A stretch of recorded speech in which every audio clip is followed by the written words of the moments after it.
Um, Good morning, good afternoon, ladies and gentlemen, wherever you're tuned in from. And welcome to this workshop on integrating renewable energy solutions in Mongolia's district heating systems. So my name is Jack Kiruja from the International Renewable Energy Agency, IRENA, and I'll be your moderator for this session.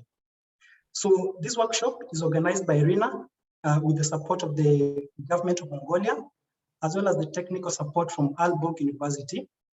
And it's undertaken under the framework of the Global Geothermal Alliance, which is an initiative that enhances dialogue, cooperation, and coordinated action among geothermal stakeholders worldwide in order to foster geothermal investments.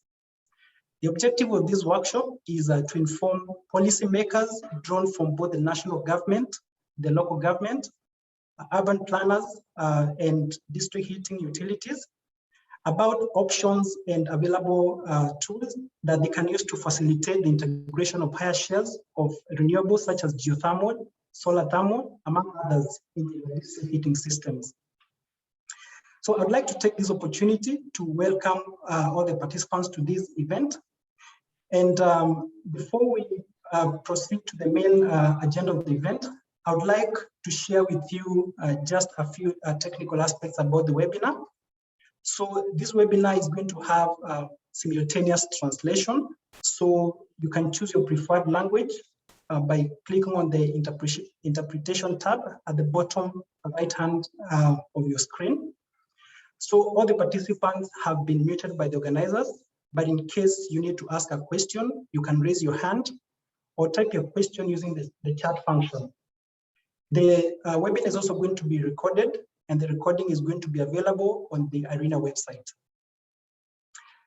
So at this moment, I would like to show the agenda for the event. So we are going to have the opening, the welcome and the opening remarks. And then after that, we are going to go into the presentations. And so without much ado, it's my pleasure to welcome our head of partnerships at IRENA, Mr. Amjad Abdullah, to make his welcome remarks. Mr. Abdullah, please take the floor. Thank you. Thank you very much. A very good morning, very good afternoon, a very good evening, wherever you are. Thank you, Jake. Welcome to the first of the two IRENA workshops on renewable energy solutions for Mongolia's district heating systems, focusing on strategic heating and cooling planning. This is a crucial first step for integrating renewable energy sources, such as geothermal energy and solar thermal, into district heating and cooling systems. I would also like to extend my gratitude to the Mongolian government for their collaboration in organizing this important event, as well as to Aalborg University for their technical support. Let me also begin by highlighting the importance of district energy in the global transition to a more sustainable energy sources. Cities account for 2/3 of the final energy use globally, and the commensurate a share of energy-related carbon dioxide emissions. Air pollution, health risks, and climate change are some of the challenges associated with cities' current fossil fuel-based energy systems.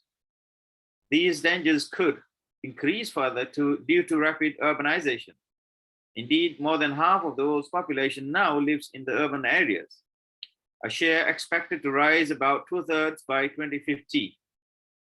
In terms of the power sector, the transition is picking up speed. IRENA's latest renewable capacity statistics shows that renewables account for about 81% of new electricity capacity expansion in 2021, equivalent to 257 gigawatt E. This is a 9.1% growth in renewable capacity compared to 2020. However, the heating sector, which represents the most significant energy end-use sector and accounts for about 50% of the energy consumption worldwide, is critically lagging.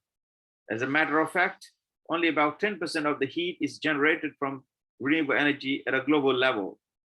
If you're serious about climate action and the clean energy transformation, heating and cooling requires urgent and rapid transformation, especially in cities. The decarbonization of the heating sector is both technically feasible and economically viable, and societal acceptance are increasingly growing.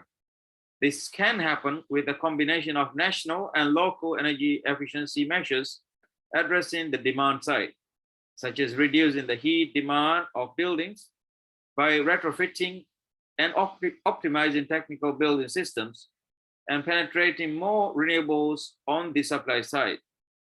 In this context, district energy systems are crucial in increasing energy efficiency and scaling up of the use of the renewables while reducing fossil fuel use in the heating and cooling sectors in urban areas.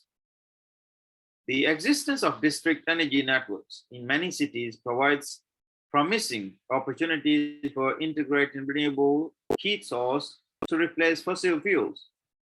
These are renewable heat source may involve geothermal and solar thermal combined with large-scale heat pumps and thermal storage. According to IRENA's World Energy Transition Outlook, the shares of renewable energy in district heating should increase from less than 10% in 2019 to 40% by 2030 and to 90% in 2050 to meet climate objectives in line with the Paris Agreement's 1.5 degrees Celsius warming threshold.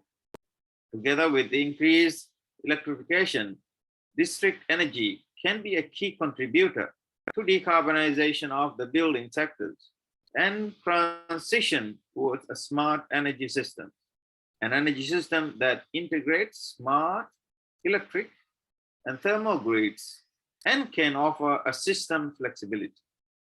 Friends, ladies and gentlemen, given this background, this workshop contributes to the knowledge of local national policymakers on existing tools to facilitate the fuel switch to renewable energies in cities through a modern and efficient district heating and cooling networks. The workshop is held in the broad frameworks of IRENA's support to Mongolia, which includes the development of a strategic heating and cooling plan. The strategic plan, which will be developed with the technical support of Aalborg University, will propose the scenarios for Mongolia to adopt in the transition from fossil fuels to renewables in its district heating systems. After today, the next workshop will take place on the 3rd of June, 2022, where we will look deep into the enabling framework conditions, as well as the technical challenges and solutions for integrating sustainable heat sources in existing and new district heating systems and buildings. I look forward to a very constructive discussion today and your constructive participation. And thank you very much for your participation and listening. And thank you for my team. Over to you, Jack. Thank you very much, Mr. Abdullah, for those encouraging remarks. I now take this opportunity to welcome the Director General for Policy Planning at the Mongolian Ministry of Energy, Mr. Uren Ulzi, to make his opening remarks. Mr. Ulzi, the floor is yours.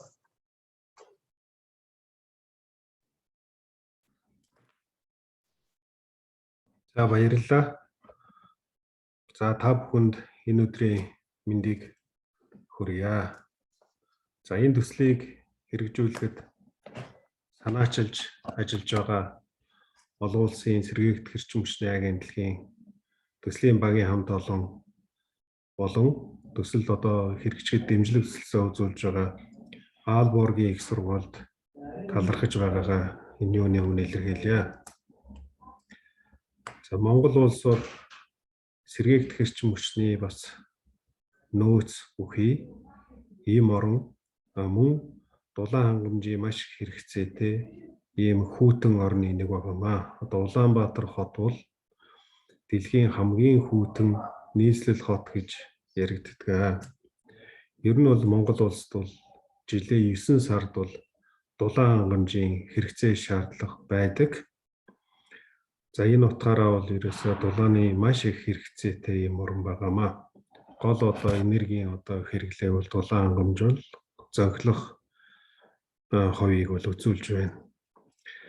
За жишээ татаад хэлэхэд одоо хотуудад байрлаж байгаа дулааны нүүрсээр ажилтдаг дулааны цахилгаан станцуудын энергээр нь одоо үзвэл нийт одоо энэ станцуудаас гарч байгаа энергийн 3/2 нь дулаан хангамжид ашиглагдаж байна. 3/1 нь цахилгаан болж гарч байна гэсэн үг.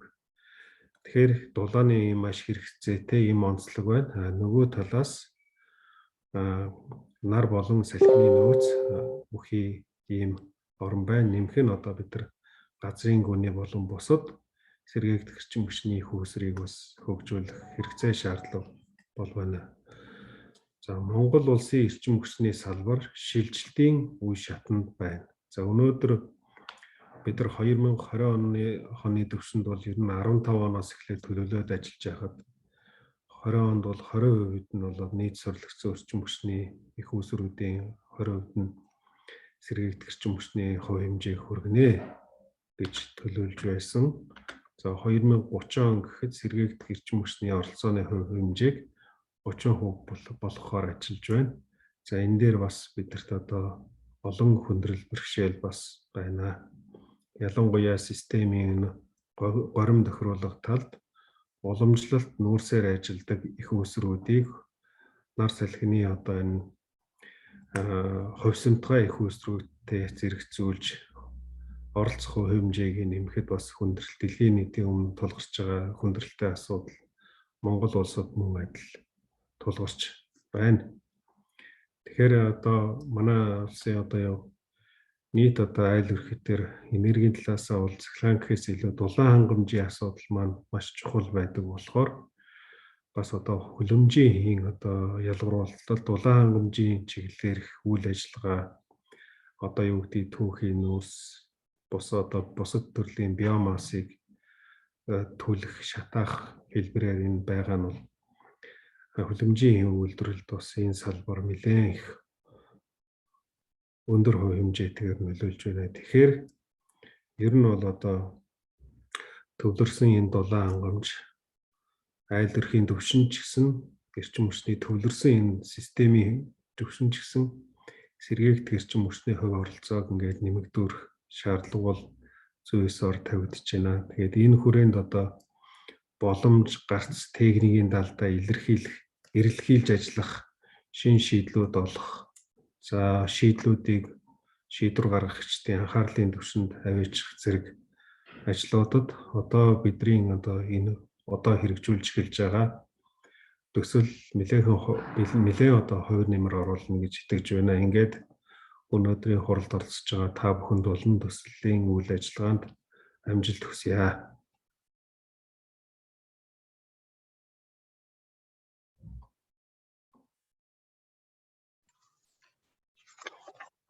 So, thank you very much, Mr. Nielsen, for those opening remarks. So at this moment, I would like us to move to the next item on the agenda, where we are going to be hearing some presentations from our distinguished speakers. So I encourage you to participate actively in this session by asking questions that you may do by either raising your hand or typing the question in the chat function. And this question will be directed to the speakers at the end of the presentations. So to begin with, we're going to have 3 presentations, which will be followed by another session of another three presentations, focusing mainly on the strategic heating and cooling plan. So in the first session of the presentations, we are going to familiarize ourselves with the renewable energy policies in Mongolia for the heating sector. We'll also hear about the necessary policies that different governments can be able to implement in order to have a higher shares of renewables in their district heating systems. And finally, we'll see how to go about this transition from the use of fossil fuels to the use of renewables. And I urge our speakers to kindly limit their presentations to a maximum of 15 minutes in the interest of time. So to begin us off, we're going to have first speaker from Mongolia, who is Mr. Baldor, who is going to give a presentation on the renewable energy heating supply policy and planning in Mongolia. So Mr. Baldo is a senior officer for policy planning in the Ministry of Energy. And I welcome you to take over the floor, Mr. Baldo. Thank you.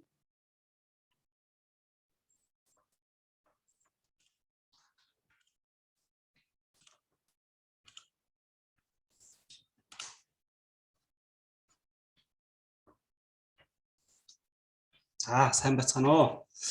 Та бүхэнд энэ өдрийн мэндийг хүргье.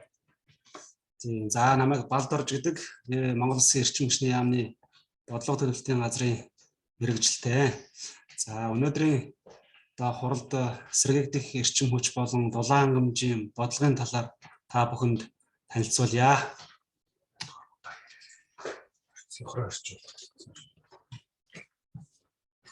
За та бүхэн харж байгаа гэж бодож байна. Миний шеэрлэгдсэн дэлгэц харагдаж байгаа гэж найдаж байна.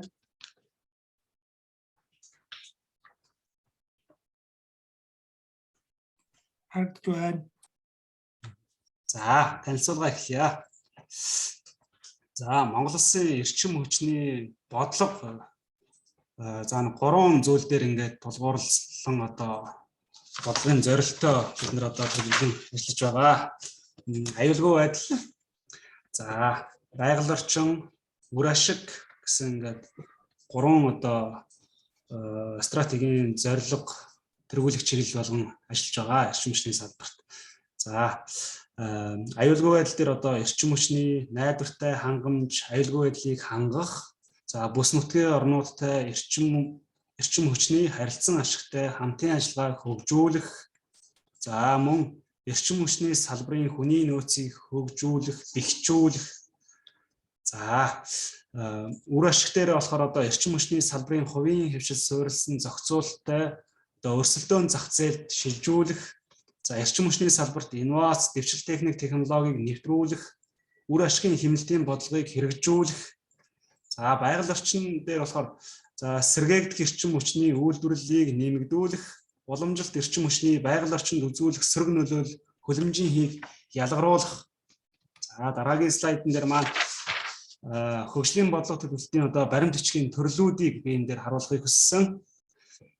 За урт хугацаанд бол Монгол Улсын Алсын хараа 2050 урт хугацааны бодлогын бичиг баримт мөн шин сэргэлтийн бодлого урт хугацааны бодлогын бичиг баримтанд багтаж байгаа.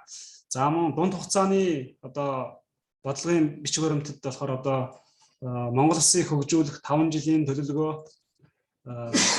аймаг нийслэл хотыг хөгжүүлэх үндсэн чиглэл багтаж байна. За богино хугацааны хөтөлбөрүүд гэх юм бол засгийн газрын үйл ажиллагааны хөтөлбөр 4 жилээр, засаг даргын ажиллагааны хөтөлбөр мөн 4 жилээр, улсын хөгжлийн төлөвлөгөө 1 жилээр, за төсөв 1 жилээр бодлогын бичиг баримт маань ингэж явдаг.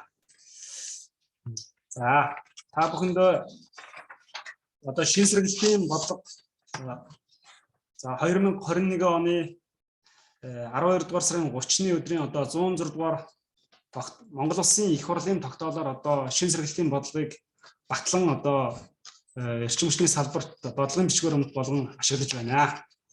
За шин сэргэлтийн бодлогын зорилгыг та бүхэнд танилцуулъя.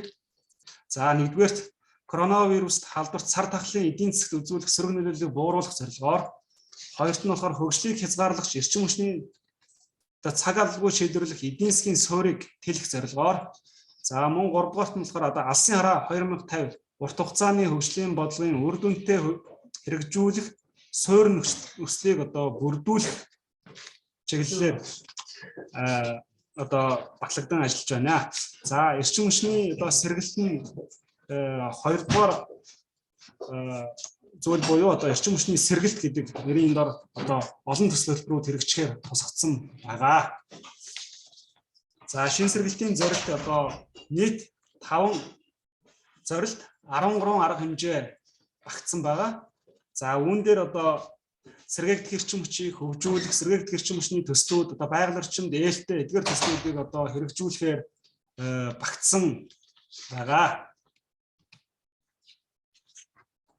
За эдгээр одоо хөгжлийн төслүүд одоо ингээд лист хэлбэрээр ингээд жагсаалтанд орсон төслүүдээс товч дурдах юм бол за төвлөрсөн дулаан хангамжтай холбоотойгоор одоо дулааны цахилгаан станц 3-ын өргөтгөл мөн одоо амгалангийн 100 гкал цагийн өргөтгөл мөн одоо хийн их ус өрүүдийн өргөтгөл тестрийн 100-ны өргөтгөл гэх мэт эдгээр зүйлүүдийг одоо эдгээр төслүүдийг хэрэгжүүлснээр одоо Монгол улсын төвлөрсөн дулаан хангамж Улаанбаатар хотын төвлөрсөн дулаан хангамж одоо сайжрах дүр төрхийг харагдаж байна. За мөн үүн дээр одоо сэргээгдэх эрчим хүчтэй холбож авч үзэх юм бол за сэргээгдэх эрчим хүчний төслүүд мөн одоо үүнд багтсан байгаа.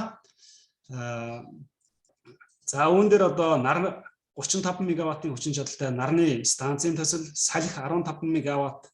За Монгол улсын шин сэргэлтийн бодлогыг одоо эдгээр төслүүдийг хэрэгжүүлэхэд одоо хөгжлийн 22 төсөлд 19.9 их найт төгрөгийн одоо хөрөнгө оруулалт шаардлагатай гэсэн өрсөлдсөн тоо мэдээлэл гараад байгаа. За дараагийн слайд руу шилжиж. За энэ дээр одоо Монгол улсын эрчим хүчний одоо өнөөгийн нөхцөл байдлыг харуулсан слайд байгаа. За Монгол улс одоо эрчим хүчний систем нь 5 системээс бүрддэг. Баруун бүсийн эрчим хүчний систем, Алтай улаастайн эрчим хүчний систем, Төвийн бүсийн эрчим хүчний систем, Дорнод бүсийн эрчим хүчний систем, Өмнөд бүсийн одоо эрчим хүчний систем гэсэн эдгээр зүйлүүдээс одоо бүрддэг.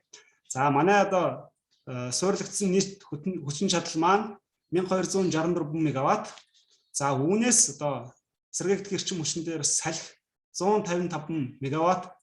За нарны эрчим хүч 90 мегаватт, усан цахилгаан станц 26 мегаватт, дизель төлс 8 орчим мегаватт.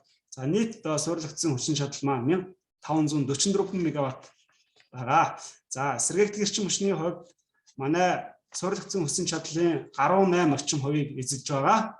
За үйлдвэрлэлийн 9.1% одоо эзэлсэн тоо статистикийг бас та бүхэнд харуулж байна. За энэ слайдн дээр одоо бид Оросын холбооны улсаас цахилгаан эрчим хүчийг бүгд найрамдах хятадаар улсаас цахилгаан эрчим хүч одоо импортлон авдаг. За импортоор одоо цахилгаан эрчим хүчнийхээ 20%-ийг ханган ажиллаж байна. За Монгол улсын хувьд одоо сэргээгдэх эрчим хүчний нөөц баялагтай орнуудын нэг одоо салхины нөөц салхи, нар, усан цахилгаан станцуудын одоо нийт одоо нөөцийг одоо 13 одоо терабайт эрчим хүчний нөөцтэй ийм баялаг одоо сэргээгдэх эрчим хүчний нөөцтэй орон юм аа. За дараагийн слайдн дээр би одоо анхдагч эрчим хүч одоо дулаан хангамжинд ашиглаж байгаа өнөөдөр ашиглаж байгаа анхдагч эрчим хүчүүдийг харуулахыг хичээлээ. Шингэн түлш, биомасс, одоо байгалийн хий, нүүрс, сэргээгдэх эрчим хүчний их үүсрүүд. За Монгол улс нь өөрөө цаг уурын тийм онцгой эрсдэс зуур амьсгалтай гэж хэлж болно. Одоо зундаа нэмэх 35 градус, өвөлдөө хасах 35-аас 40 градус хүртэл хүүтэрдэг ийм одоо бараг дэлхийн хамгийн хүүтэн хот гэж нэрлэгдэж болох тийм бусдаас арай тийм өрмөц тийм дулаан хангамжийн системтэй гэж боддог. За энэ дээр одоо бид мэдээж хатуу түвшнээс одоо сэргээгдэх эрчим хүчний их үүсрүүдийг мөн одоо хийн одоо ашиглах талаар ашиглах нь одоо зүйтэй одоо олон улсын нөхцөл байдлаас шалтгаалаад одоо COP26 ч юм уу олон улсын одоо байгууллагуудаас одоо аль болох одоо хатуу түвшнээс төтгөлзөх татгалзахыг одоо хичээж байгаа. Энэ үед одоо бид ч гэсэн бас олон улсын хөгжлийг даган хөгжихийг хичээж байгаа. За та бүхэндээ за одоо баруун бүс одоо сэргээгдэх эрчим хүчний нэмэгдүүлэх төсөл одоо хэрэгжиж байгаа. Энэ төслийн одоо явцыг та бүхэн танилцуулъя.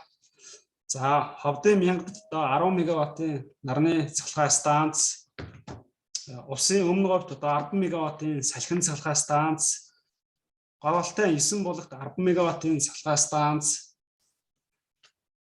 Говьалтай аймгийн Алтай самд 300 кВт-ийн наран цахилгаан станц, Завхан улаастай 5 МВт-ийн нарны цахилгаан станц, Завхны Тэлмэнд 5 МВт-ийн салхин цахилгаан станцууд баруун бус сэргээгт эрчим хүчний нэмэгдүүлэх төслүүд хэрэгжиж байгаа. За төсөл хэрэгжснээрээс дамжуулах түгээх сүлжээний алдагдлыг бууруулна. За импортоор авж байгаа цахилгаан эрчим хүчний хэрэглээг 40 МВт орчмоор бууруулна. Нүүрс төрөгч ялгаруулдаггүй ногоон эрчим хүчээр бас хангах юм аа. За мөн баруун бус дээр Эрдэнэ бүрэнгийн усан цахилгаан станц. За би дээр хөгжлийн 22 төсөл энэ төсөл маань дурддагдсан. За баруун бус нутгийг цахилгаан эрчим хүчээр хангах томоохон төсөл юм аа. За 2027 онд Эрдэнэ бүрэнгийн цахилгаан станц ашиглалтанд орсноор баруун Таван аймгийн цахилгаан эрчим хүчний хэрэглээг сэргээгдэх эрчим хүчээр бүрэн хангасан тэр оройн ингээд тэр чигтээ сэргээгдэх эрчим хүчээс хангагдсан цаг үе 27 он гэхэд болно гэж эрчим хүчний яамнаас төлөвлөн ажиллаж байгаа. За дулаан хангамжид сэргээгдэх эрчим хүчний чиглэлээр хэрэгжүүлж буй төсөл арга хэмжээнүүдийг танилцуулахыг хүссэн.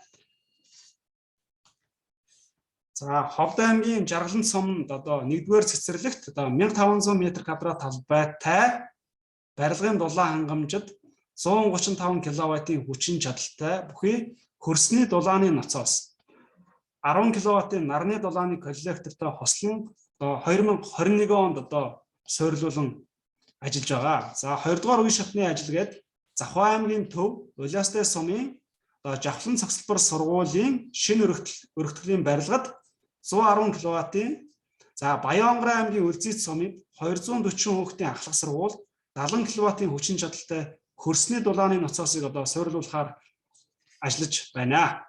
За 3 дугаар үе шатны төсөл маань Увс аймгийн төв Улаангом хотод 150 кВт-ийн за Говьалтай аймгийн Алтай сумын Имлэг засаг даргын хамгааллын газрын 50 кВт-ийн хөрсний дулааны ноцоос суйрлуулахаар бид шин сэргээгдэх эрчим хүчийг дулаан хангамжид ашиглахаар эдгээр төслүүдийг ярилцж байгаа. За мөн Улаанбаатар хотод төвлөрсөн дулаан хангамжийн үр ашгийг дээшлүүлэх дулааны хоримтлуур нэвтрүүлэх төслүүдийг Дэлхийн банк, Европын сэргээн босголтын банкуудтай хамтран хэрэгжүүлж байгаа.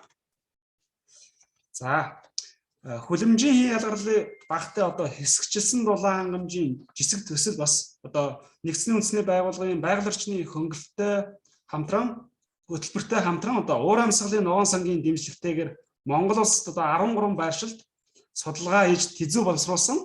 За уг судалгааны үр дүнд үндэслээд Улаанбаатар хотын ойролцоо Хонхор тосгон, Өвөрхангай аймгийн Хар орон сум, Төв аймгийн Баян чамдан сумдууд төсөл хэрэгжүүлэх шийдвэрүүд гарсан. Дулааны ноцоосыг ашиглах гэсэн.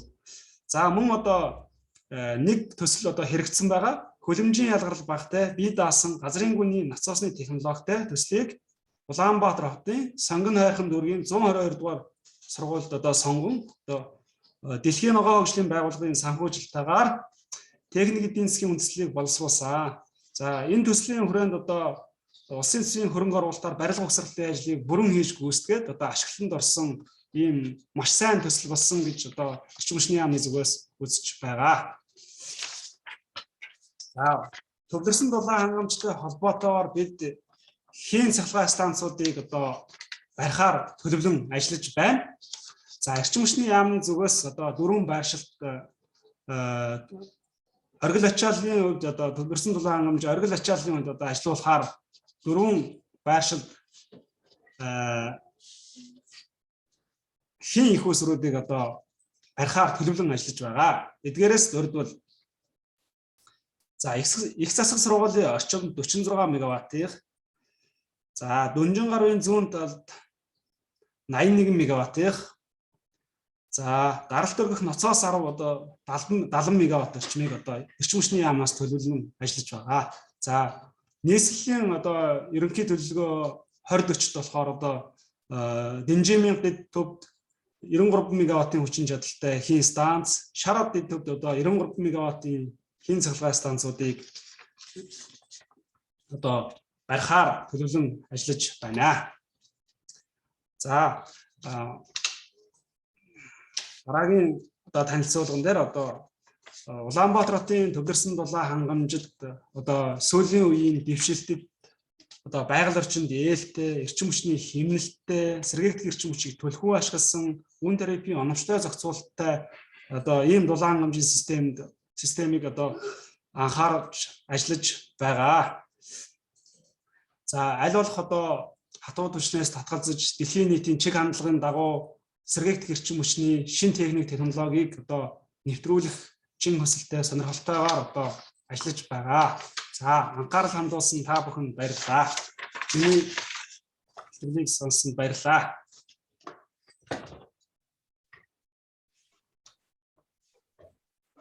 So thank you very much, Mr. Badro, for that presentation. So if anybody has a question, please go ahead and type it in the chat function. And for those who might have joined us later, you can be able to listen to this event in both English or Mongolian by selecting your preferred language on the interpretation tab.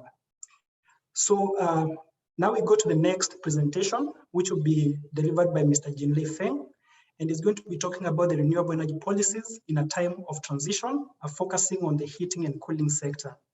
So Mr. Feng is the Program Officer for Policy Advice at IRENA. Mr. Feng, the floor is yours.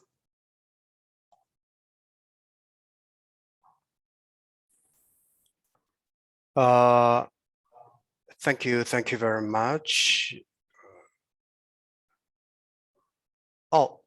Yeah.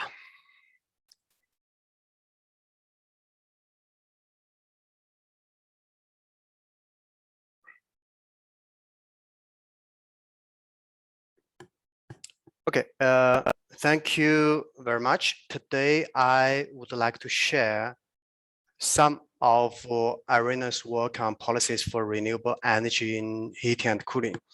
And this is based on the IRENA IEA and the REN21 joint study, renewable energy policies in the time of transition, heating and cooling, together with the latest study on bioenergy and the world energy transitions outlook. So today, my presentation will very briefly introduce the background of the energy consumption of heating and cooling from global perspective, and also the main barriers for the deployment of renewables, and then go to the policy recommendation to address these barriers. So first, why heating and cooling are so important? Because when we talk about heating and cooling, these needs include space heating and cooling, water heating, cooking, but also include the heat for industrial process and those for the agriculture activities. As the previous speaker already mentioned, the significant role of heating and cooling in Mongolia, and actually it's also important in the global level. If you look at the figure, the global heating and cooling consumed half of the energy actually, and also responsible for more than 40% of the energy related to CO2 emission because of the using of fossil fuels. Actually, more than 3/4 of the energy continues from fossil fuels, including the coal, gas, and also the fossil fuel-based electricity. The traditional use of biomass contribute to another 12%. And modern renewables remained very limited, some kind of 10%. These include the sustainable bioenergy, the solar thermal, geothermal heat, and those contribute to 8%, and the renewable-based electricity account for another 2%. So transforming the energy for heating and cooling is very crucial. Some benefits are driving this kind of transformation. Those include the efforts to reduce the air pollution and its health impacts and the greenhouse gas emissions. The renewable heating and cooling can also maximize social economic benefits, let's say the local value chain, and also the local jobs creation. And they can also help to address energy poverty by providing affordable clean energy. And renewable heating and cooling also can help to diversify the energy sources and strengthen the energy security, which is becoming more significant if we consider the current international situation. So the benefits are very clear, but the transition is still very slow because of many barriers. The political and institutional framework are major barrier. Actually, if the absence of long-term policy signal, they can reduce the investor and the consumers' confidence to install the renewable solutions, because usually the renewable solutions, most of them, they require higher upfront cost compared to fossil fuel options. Another barrier is actually the fossil fuel subsidies, which is existing in many countries. This is making the unleveled playing field. And also, in many cases, renewable energy technology lack the access to affordable finance and capital investment. Other barriers also include the skilled workforce to develop and operate the technology, and also public awareness, something like that. And because of those barriers, the transition process is far from being on track. If you look at the right figure, for example, the deployment of key renewable technologies, actually, most of them are off track, and they need to increase significantly in the coming decades. So actions are urgently needed, and we would say policies are key to addressing these barriers. Some policies can help address the cross-cutting barriers among all different options and accelerate the deployment. I would like to highlight two. The first is institutional coordination. We all know that effective coordination among the different government departments and the stakeholders are very essential if we would like to promote the renewable options, because those apartments usually include not only energy or power, but also we need to involve the industry, agriculture, forestry, or sometimes rural development. So another key factor is long-term and integrated energy plan. For example, this is considered the infrastructure. If we see from the figure, the operational lifetime of a district heating and cooling network sometimes can reach up to 100 years. It's very long term and requires huge investment. So a long-term plan can help to avoid the conflicted investment in different options and avoid the stranded assets. So IRENA, we have identified 5 key transformational pathways for renewable heating and cooling. These include the renewable-based electrification, renewable gases, sustainable biomass, and direct use of solar thermal and direct geothermal heat use. And also we see district heating and cooling as the key infrastructure. But I would like to say there's no silver bullet. The effectiveness of different pathways I listed here, and also the relevant policy and the technologies all depend on local conditions, such as the climate condition, if the needed infrastructure already existing, or whether the resources are available, not only renewable resources, but also financial and the labor resources. So I will very briefly go to each of the pathways. The renewable-based electrification, we see a key role to play for the energy transition of this sector. It includes many technologies for not only building, but also industries. Among all these technologies, heat pumps, we see it very efficient and will play a central role in the transition. Heat pumps can provide both refrigeration, chilling, or heating service for either individual houses or entire district when they combine with the district heating network. It can also provide heat for industry processes.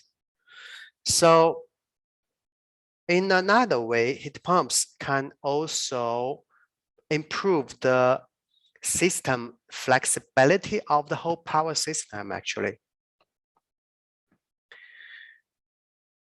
But the electrification rate of the heating, because cooling actually now almost 100% of by electricity, but if we look at the heating, still very low.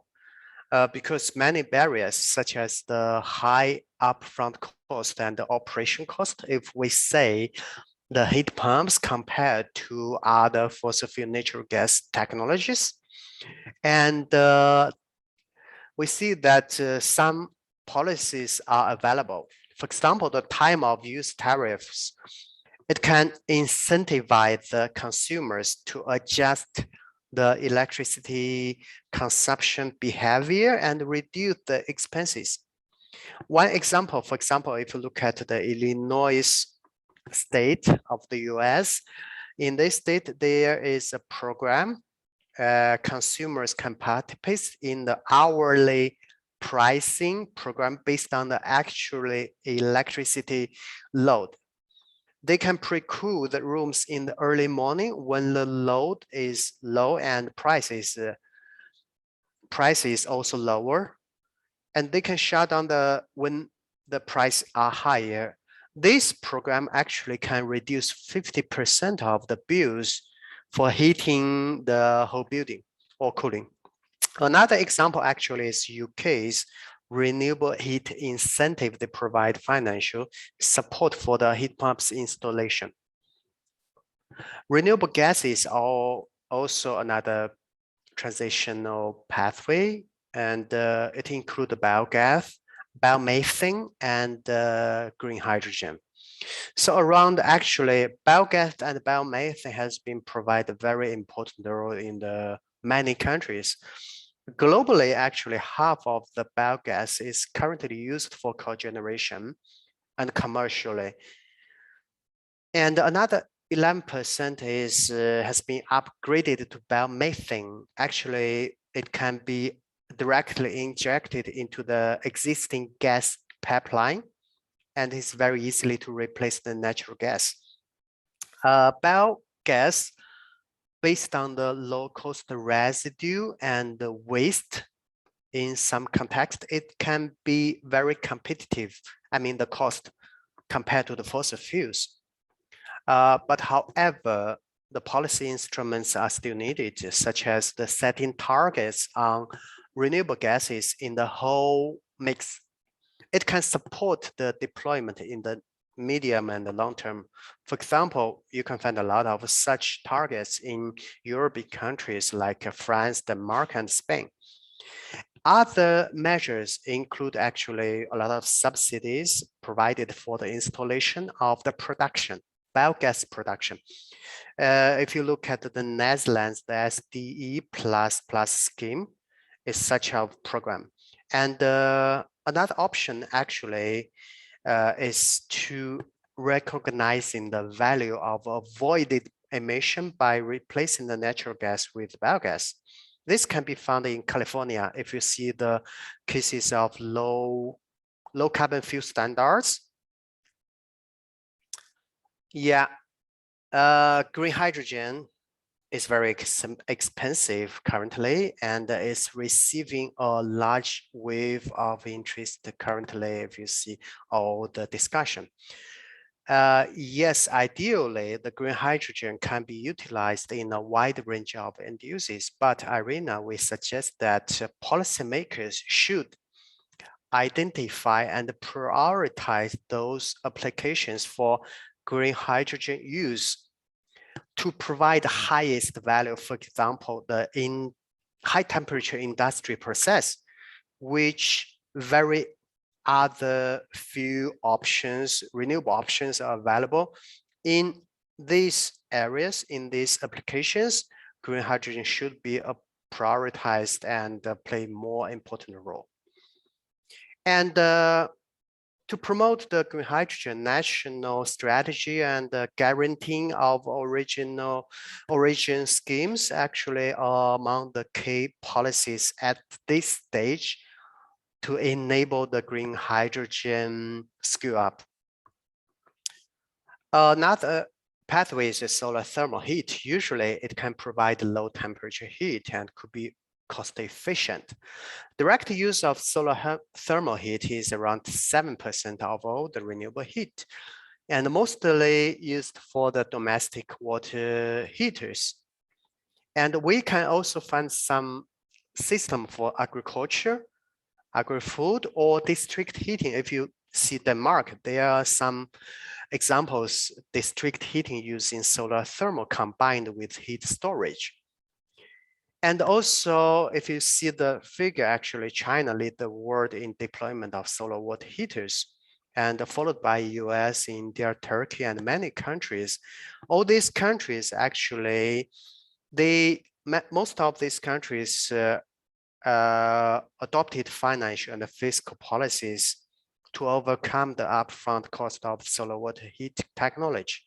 And also, if you look at even Africa, or Middle East, Rwanda, Tunisia, or Lebanon, these countries also adopted combination of grants, tax incentive, or loans to support this deployment of solar water heaters.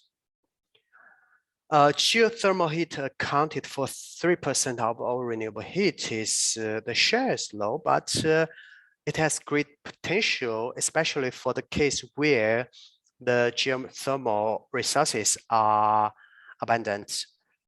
Globally, most geothermal applications are in buildings, but also some fraction in agriculture and forestry.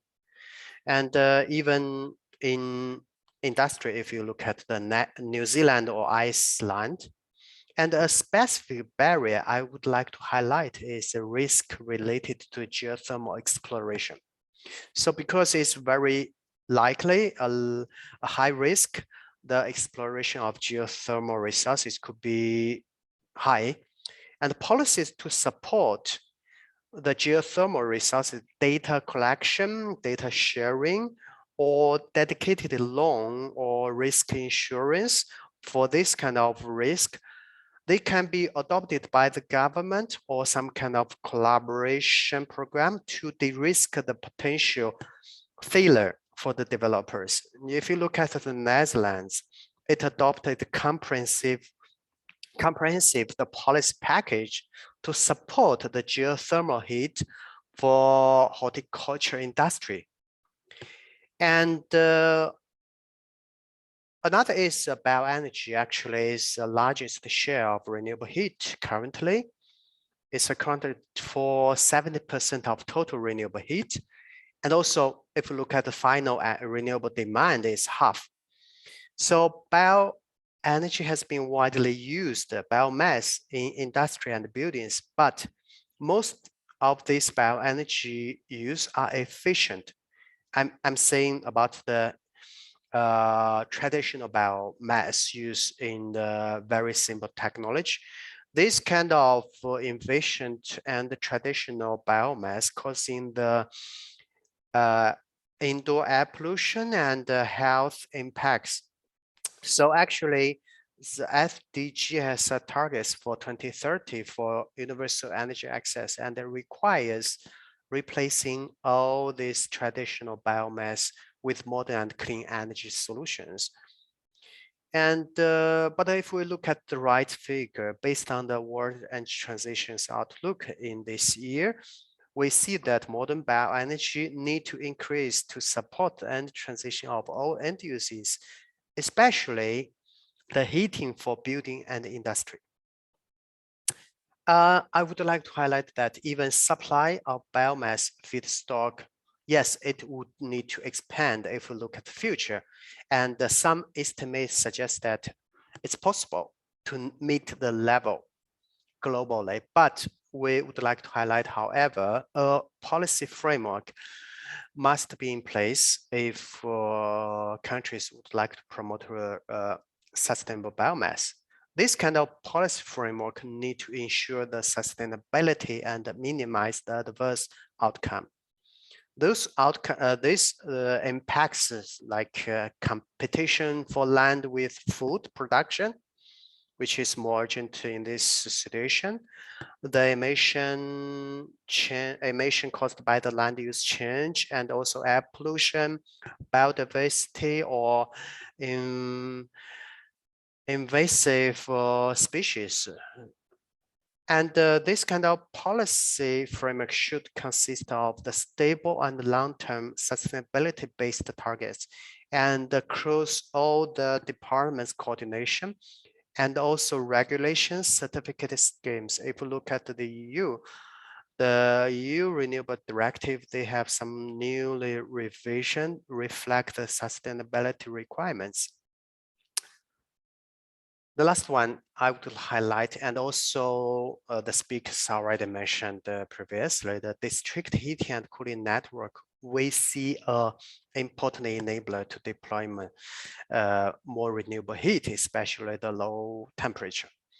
According to IRENA's projection, you see that the share will be increased from 9% to 19%. And we would like to highlight that district energy are best suited for the dense urban area, considering the cost, and also the urban area could provide anchor load that needed to ensure the large and steady heat demand. And our expert from Aalborg University will introduce more on this option later. But I would like to highlight that these district heating and cooling networks are very capital intensive in many cases and require huge investment.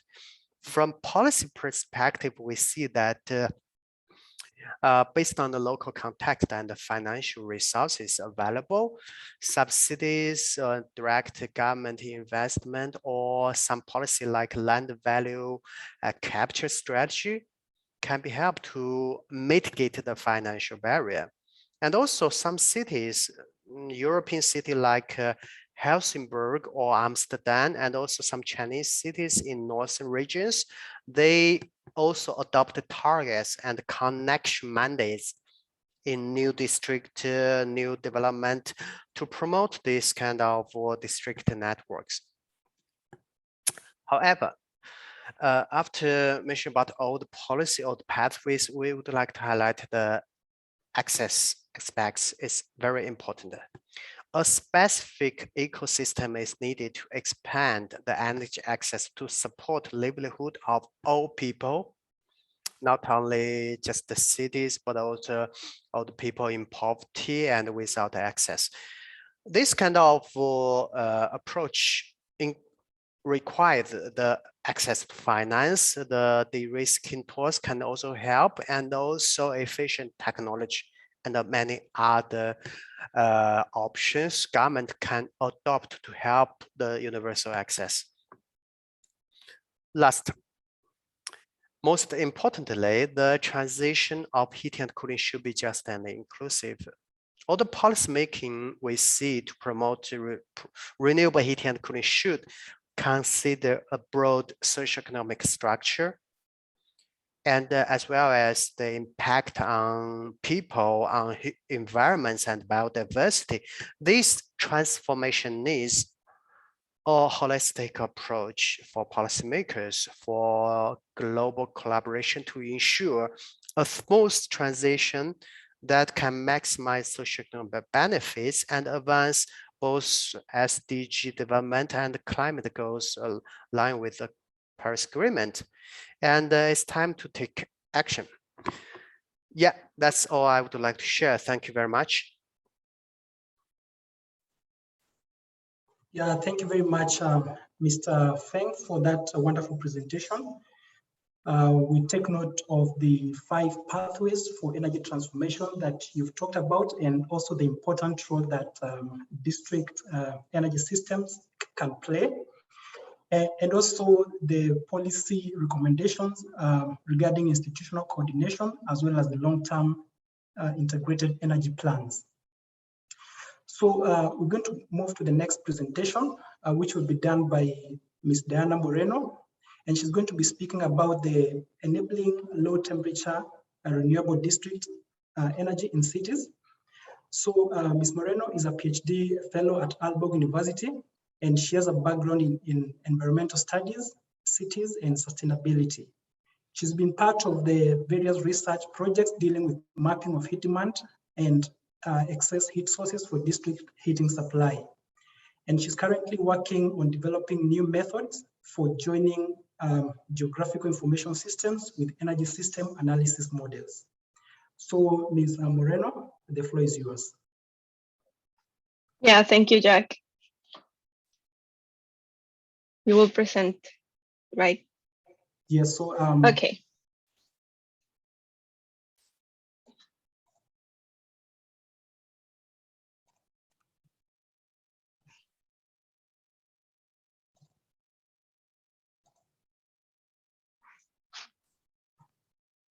Okay, great. So I was already introduced by Jack, so I will skip my own presentation. I will speak a bit about this enabling low temperature renewable district energy in cities. And the main objective of this talk is going to be to highlight the necessary shift from fossil fuels to renewables in district heating and cooling systems. Next. Yeah, so this is my agenda for today. I am going to start by introducing some heating roadmaps that we have done throughout some European projects. And the main objective of this is to see where does actually district heating fit in. Next, I will introduce some of the generational transformations that this technology has had, especially during the past century. And then I will arrive to a 4th generation district heating, the so-called low temperature district heating networks. Next. Yeah, so this is a typical roadmap when we discuss the transition and decarbonization pathway of a heating system. And it has 4 main focus points.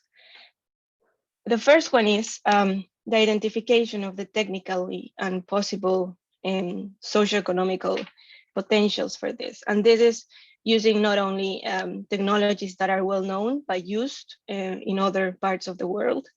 In Europe, for example, we have a historic learned experience with district heating technologies. So we use that knowledge to apply that on a local scale, of course, having the context into consideration. The second one is the consideration of the local nature of heating. So we know that heat travels badly, and it is important to identify the local potentials and barriers that usually, if you consider a nationwide energy system and planning, you will not see. And the third one is, of course, the consideration of this wider energy system, because the ambition is to create decentralized smart energy system, and not only heating and cooling parts of it. Therefore, we need to make sure that the identified potentials are in line with this wider energy system. This is also important when considering the potentials that it can have. The heating sector when related to the power sector, for example, when we provide more flexibility into the system. The fourth one is probably the most important, as this is the alignment to the decarbonization objectives. And of course, Paris Agreement and the national determined contributions. So we know that Mongolia has this vision on 23% reduction of greenhouse gas emissions by 2030 when compared to 2010. So if we assess different transitions, different roadmap transitions, then we can see how much this heating systems transition can contribute to them, whether they are ambitious or not, or viable or not. Well, then we can see how do we get there. And for that, on your right, you will see a graph that summarizes some recommendations that we have gathered throughout the years. And they are divided in different geographical scopes. The first one is everywhere.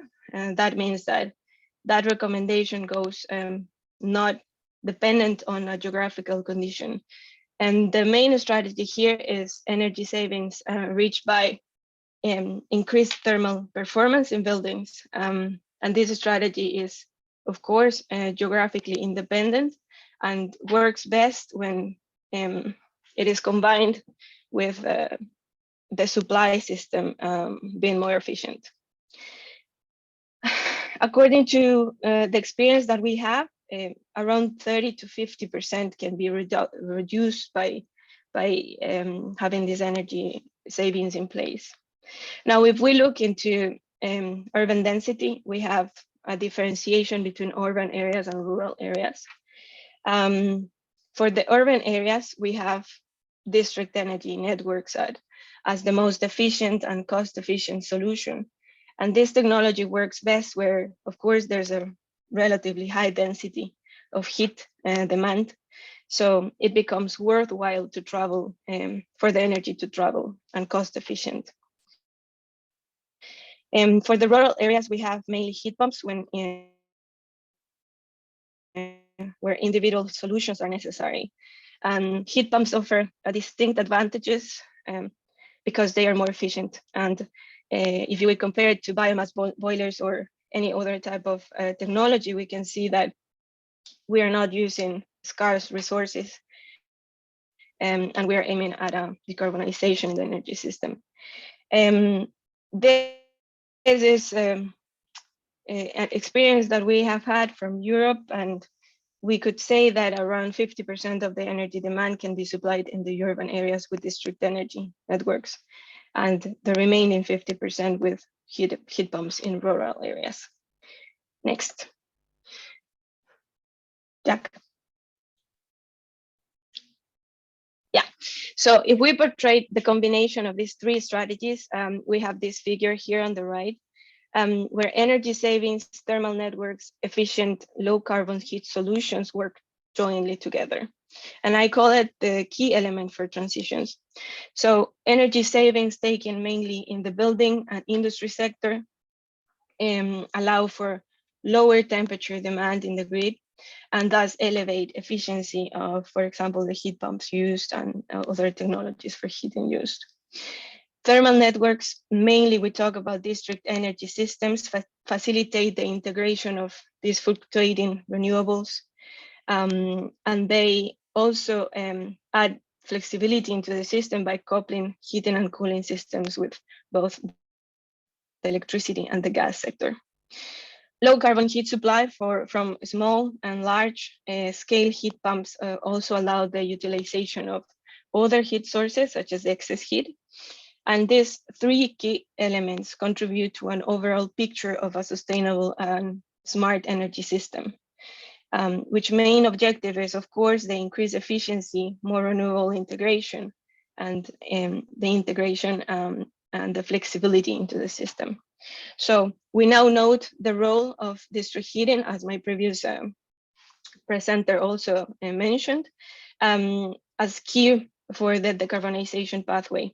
And therefore now we focus on the evolution that this technology has had. Next.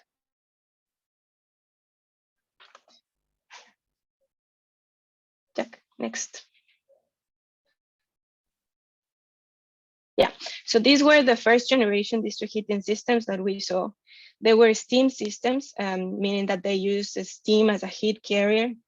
They were characterized by the high temperatures, so up to 300 degrees Celsius, predominantly in systems before 1930, with huge high heat losses. And also this heat could also be used in industrial processes. New York City is an example of this generation of district heating systems.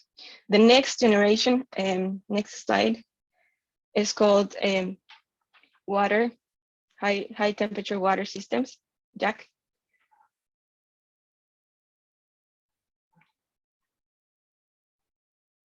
Jack, next, please. I already moved next. I think there's a delay in the slide. Okay, yeah, here it comes. So the next one is called the high temperature water systems, and this use hot water as heat carrier. This pressurized high temperature water was more than 100 degrees Celsius and was used from 1930 to 1980.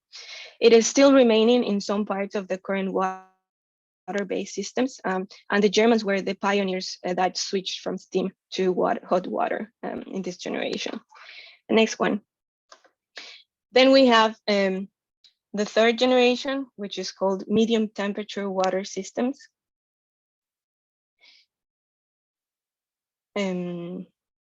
Yeah, so I will just continue while it changes. It uses pressurized water as heat carrier as well, but this temperature is lower from 70 to 95 degrees Celsius. So this was used from 1980 up until 2020, and is the current system that most of the Scandinavian countries have until now. This is how we reach the fourth generation after 2020, which we call, next slide, please, which we call low temperature systems and for the fourth generation district heating.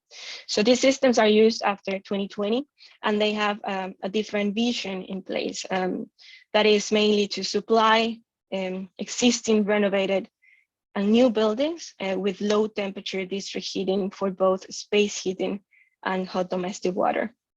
They also can, Jack, can you please switch to the next one? Fourth generation district heating systems can also offer low grid losses. They also recycle from low temperature waste sources and integrated renewable heat sources such as solar thermal or geothermal heat. Yeah, no, the previous one, please. The fourth generation one.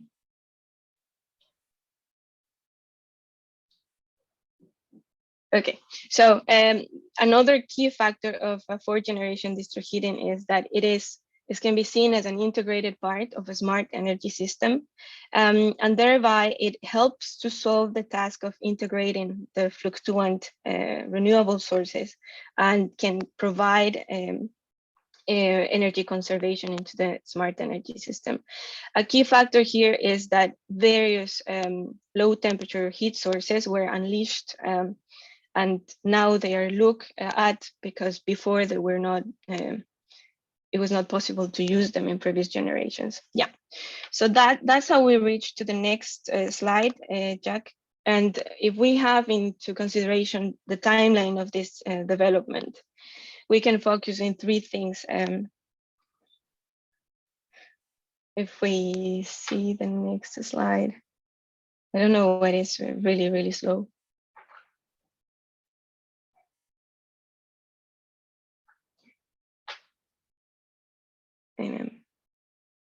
Jack, did you switch it? Yes, I'm already on the next slide with the 3 bullets. I think we can see it there now. Yeah, there.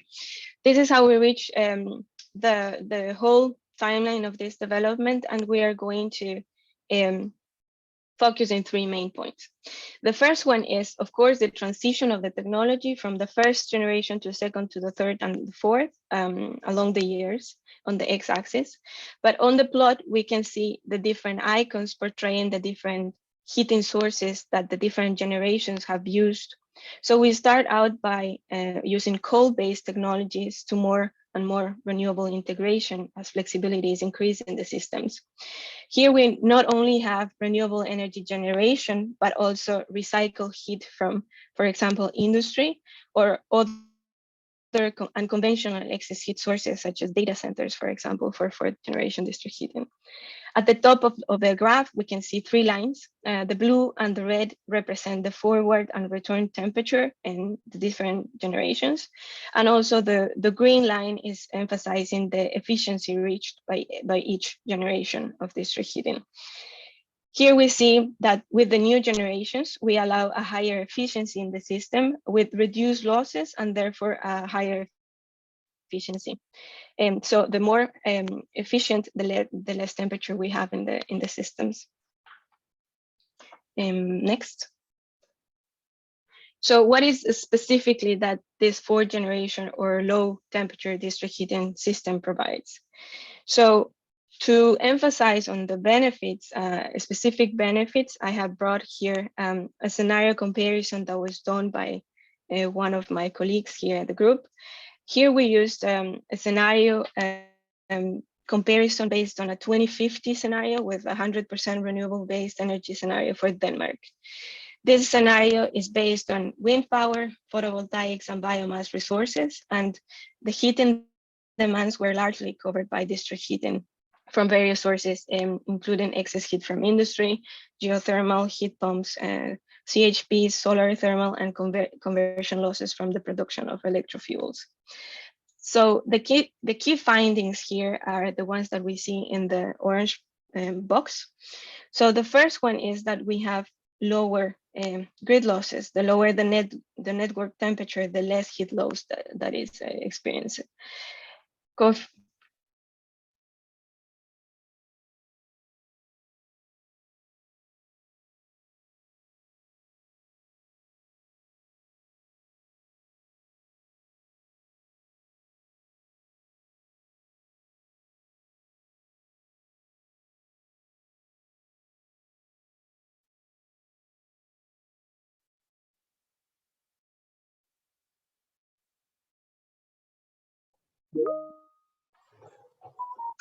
I think we lost Diana. Stefan, do you think you can continue, or? I am here. I came back. Sorry. Oh, she's back. I'm back. Sorry. Your sound is a bit low, Diana. 2 seconds. I think it's better now. Hello?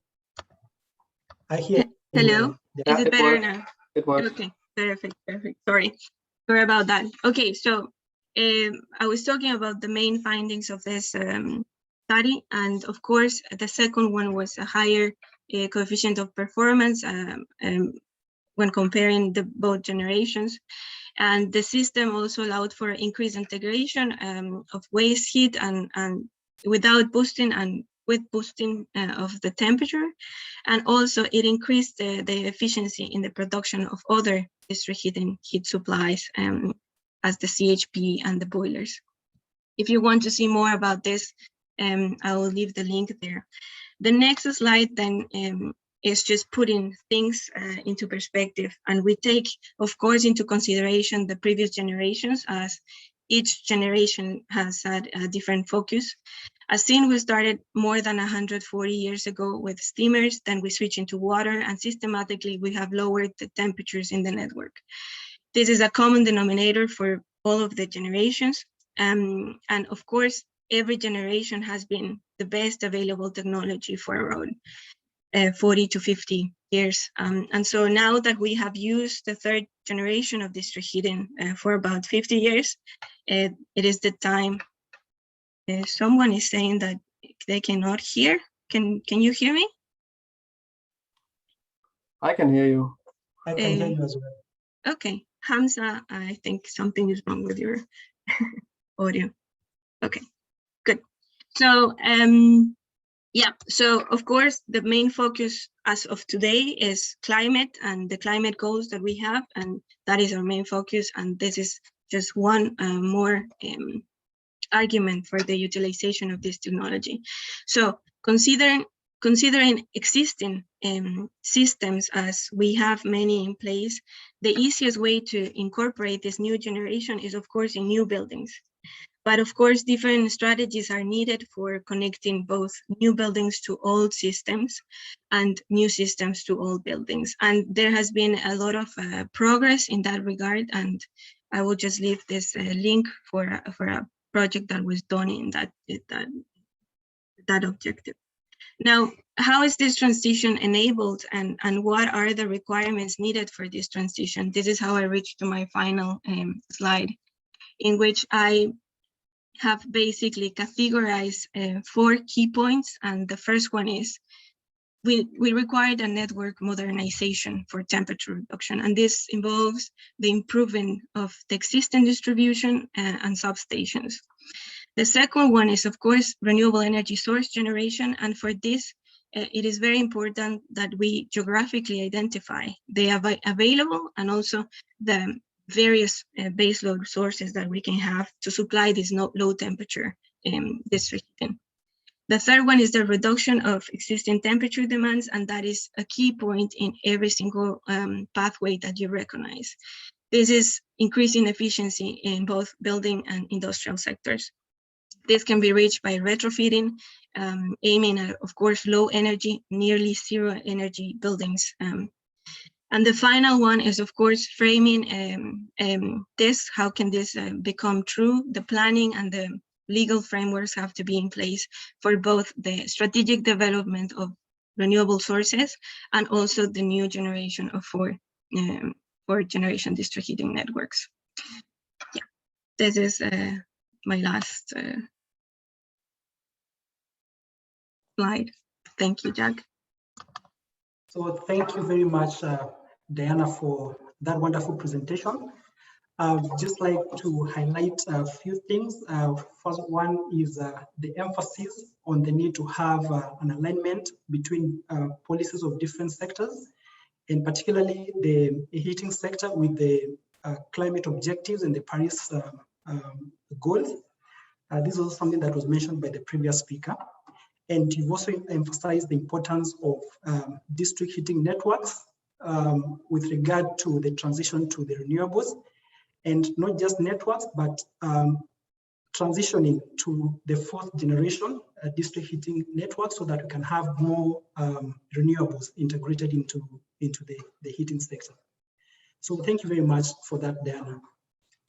So I see we have a couple of questions from our participants, but if you allow me, in the interest of time, I would like us to go to the next part of this meeting, where we are going to be having a few presentations, and then after that we can combine all the questions for all the speakers.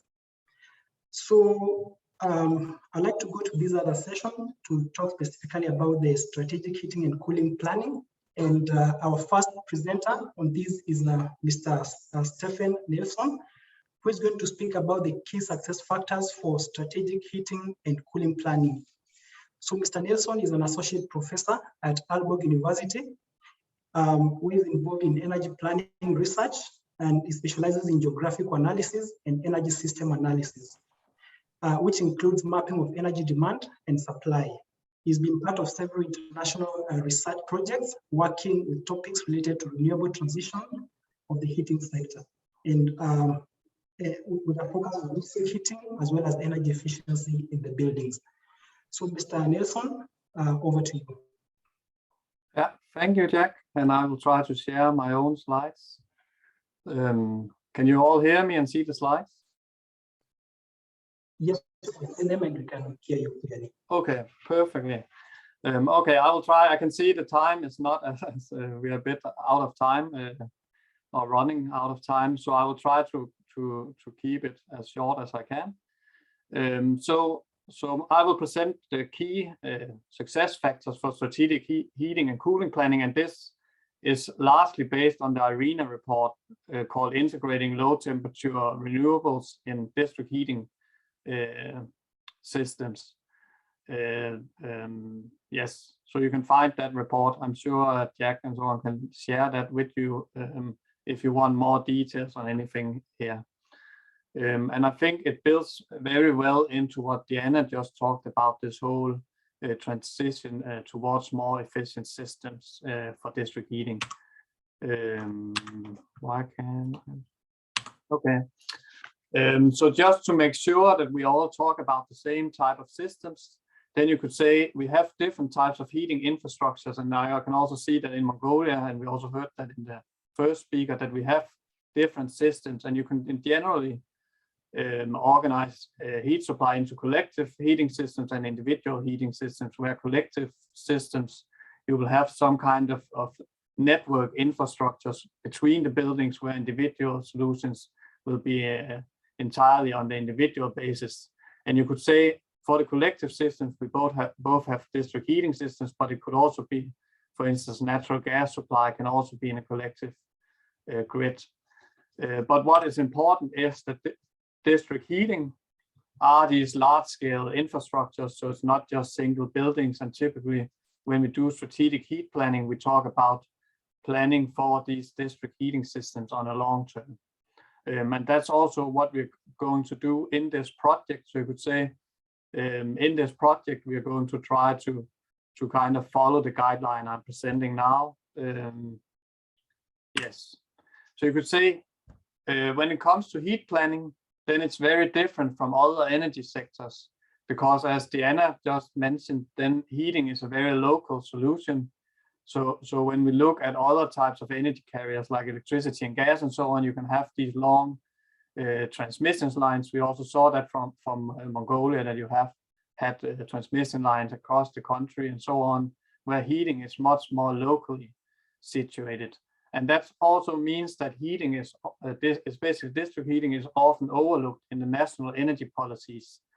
And we also had the presentation from Irina saying how much energy is actually used in the heating sector. So it's very important to have heating included, and especially district heating as a solution. And you could say if you don't see that in the national planning, if heating is not part of the energy planning, then you will see a lot of these synergies gets lost. You saw Diana's nice figure of fourth generation district heating, where you had all these different energy sources, and that's something, if you don't plan well for district heating, if you don't have good policies and you don't get these district heating grids and modernize them and so on, then you lose out on a lot of renewable potentials, you could say, because you cannot couple the wind power with a heat pump to the district heating if you don't have district heating, for instance. Or it could be other sectors. It could also be geothermal utilization. You lose a lot of these renewable sources are only available for these large-scale district heating systems, you could say. And also a lot of the low temperature excess heat sources would only make sense to utilize in these more large-scale systems. So it's very important to have some kind of heat planning and governance levels. And you could say this is where the strategic energy planning comes in, because in strategic energy planning, you try to address what are the issues with the current system. And you have to see here that when we say strategic energy planning, then it's all the energy sectors. It's not only heating, because you need to formulate strategies that go kind of across the sectors to find the best solutions. When we then say go into strategic heating and cooling planning, which is a part of strategic energy planning, then it's very important that you have to consider this local nature of heating and cooling. And that can both be in terms of difference in demands. For instance, if you take Mongolia, you can see that the heating demand is different depending on where you are in the country, and that will give different solutions. You could say solutions or options for solutions in the systems. It also requires a strong interdisciplinary focus, you could say, because you both need like technical analysis looking into what resources are available, what are the demands, potentials, and so on. But you also need to consider the legislation. You need to look at how is the energy sector organized, and also who are the different actors and stakeholders in the systems. What are the drivers in the specific areas? And I think in the presentation we saw from Mongolia, I could see that there was something about a large local pollution, for instance, linked to the heating sector. So that's, for instance, one of the drivers I would say would be relevant in Mongolia. Yes.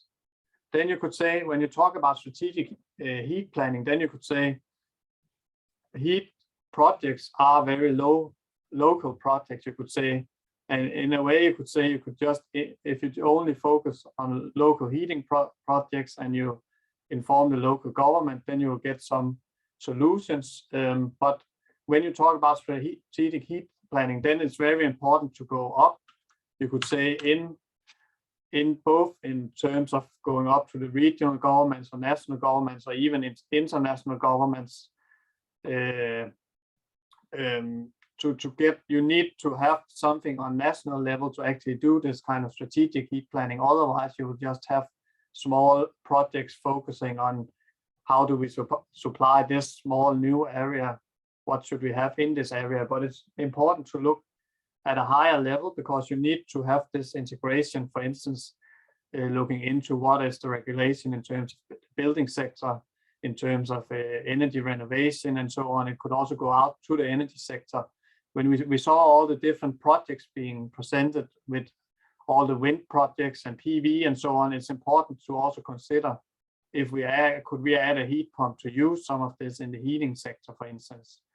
Then we might save something in terms of having all these gas plants you had planned. Maybe you could save some of that if we use some other technologies. So in strategic heat planning, you would look at both these different governmental levels, but also look at different sectors, trying to look at all sectors at the same time. Yes. Then you could say this presentation is all about the key success factors in strategic planning process. And you could say it has 3 main goals, and you can also find those in the report. The first is to look at the scope and purpose of the strategic plan, where you have to identify main stakeholders and also what are the drivers for the projects. Then you go into technical scenarios, and then where it's all about looking at what are the heat demands, what are the potentials, what are the heat saving potentials, having different scenarios. I'll go into each of these afterwards.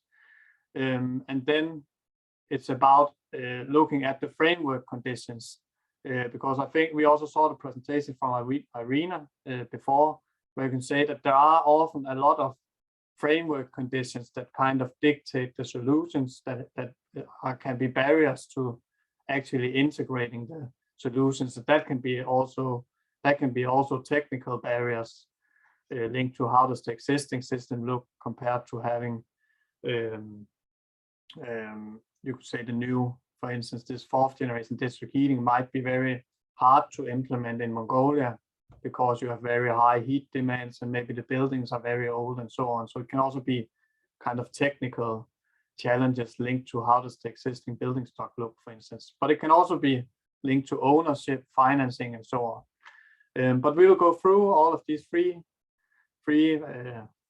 parts of the key success factors and try to go a bit into them.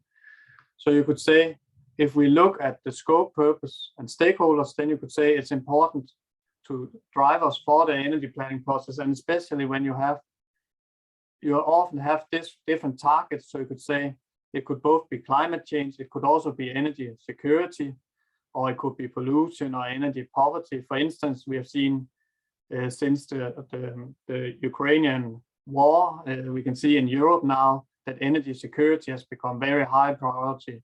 Most European countries want to kind of get rid of the natural gas and get something else. So we see a very strong focus on getting district heating and heat pumps and so on, and all the local municipal planners cannot follow the you could say the demand for all of these solutions because we want the change to happen now and so on. So it's very important to identify these drivers in a country, and then typically you would have different drivers. And it's important to align these drivers. And then you could say it's also important to coordinate the different stakeholders. And as you saw the graph before, we have stakeholders on different levels and from different sectors. And typically you could say for heating, then it's also about looking into where do we have the main actors? Do we have some high demand consumers, for instance, with special needs? What are the demands out in the buildings and so on? And it's very important also to identify opportunities to involve other stakeholders. That could also be, for instance, investors in geothermal energy and so on. Could we involve them so somehow to find more better solutions, you could say. Then you could say, when we go into the scenario building for strategic heat planning, then the first part is to quantify and locate demands. And Diana also talked a bit about that.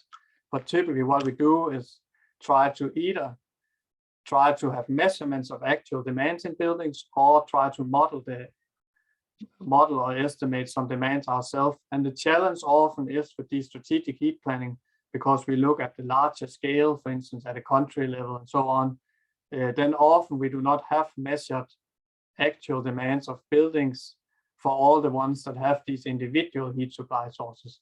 So often we can get measured demands from a district heating company, for instance, but it's very hard to get for all the individual buildings. So that's why we often have to try to estimate demands. So that's also what we're going to do in this project. And here I'm just showing how it looks in a map from the hot maps. It's a European project where this is the heating demand in Budapest.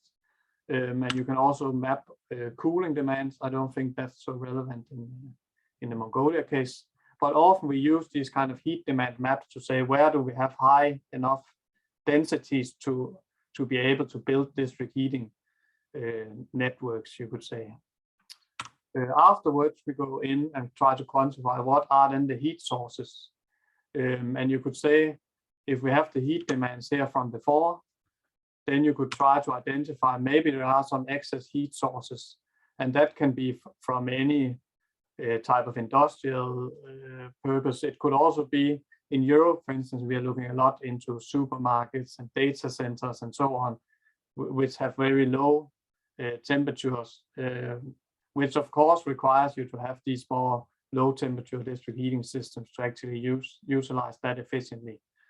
So that could be some of the sources. It can also be to identify renewable sources such as geothermal energy. And that's what we can see here also, is that in this example, we can see all the red areas is where there is a geothermal resource, where if you're outside that area, then geothermal might not be a good solution. So we do all of these trying to map the different resources, you could say. And of course, here it's very relevant if we have what are the temperature levels and needs of the system, because that influences the efficiency of the solutions, as we could also see with the presentation Diana just had. After you have localized demands and supply, then you can go into these heat saving potentials. And typically that's a balance of looking at what are the costs of supplying the heat and what are the cost of, or what is the cost of improving the building stock. And typically there is some kind of balance there. And you can of course say, if you have very cheap heat, if the heat price is very low and the cost of renovating buildings is very high, then you will typically not have any savings, because it will not be feasible. And then often it's about looking into what is the reason for this low cost heat. Maybe some of the fossil fuels are subsidized or something. So it creates kind of a fake, you would say, low price of energy, which means that you cannot save energy in the buildings. And the reason why we want to save energy in buildings is that we have this, what is called the energy efficiency first principle, which basically means that if you look in the output down here, you have the useful energy in a building, but there is a whole supply chain, you could say, to produce that energy. So if we save something in the buildings, then we will save every time you have some kind of supply part. If you have production or transmission and distribution and so on, there will be a loss in that process. So if you save something in the end use, then you will save all of these losses, you could say. So it's much more efficient. You can gain much more in the total energy system if you save in the end uses, compared to if you, for instance, just try to improve in the production side. Yes. Then you could say, when you have all of these factors, then you will start to build the different scenarios. And for district heat planning, then you could have different scenarios. So it could, for instance, include renovation and expansion of existing district energy systems.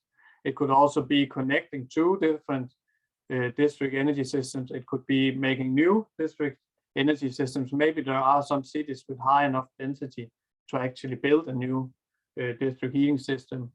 But it could also be connecting new developed areas and try to develop new district systems. And here it's important that you don't go too much into detail, but have kind of general scenarios. And this is also what we're going to do in the strategic energy plan for Mongolia, try to look into these type of scenarios. And of course, if you have any inputs for scenarios that would be relevant to look at, then we are very interested in that.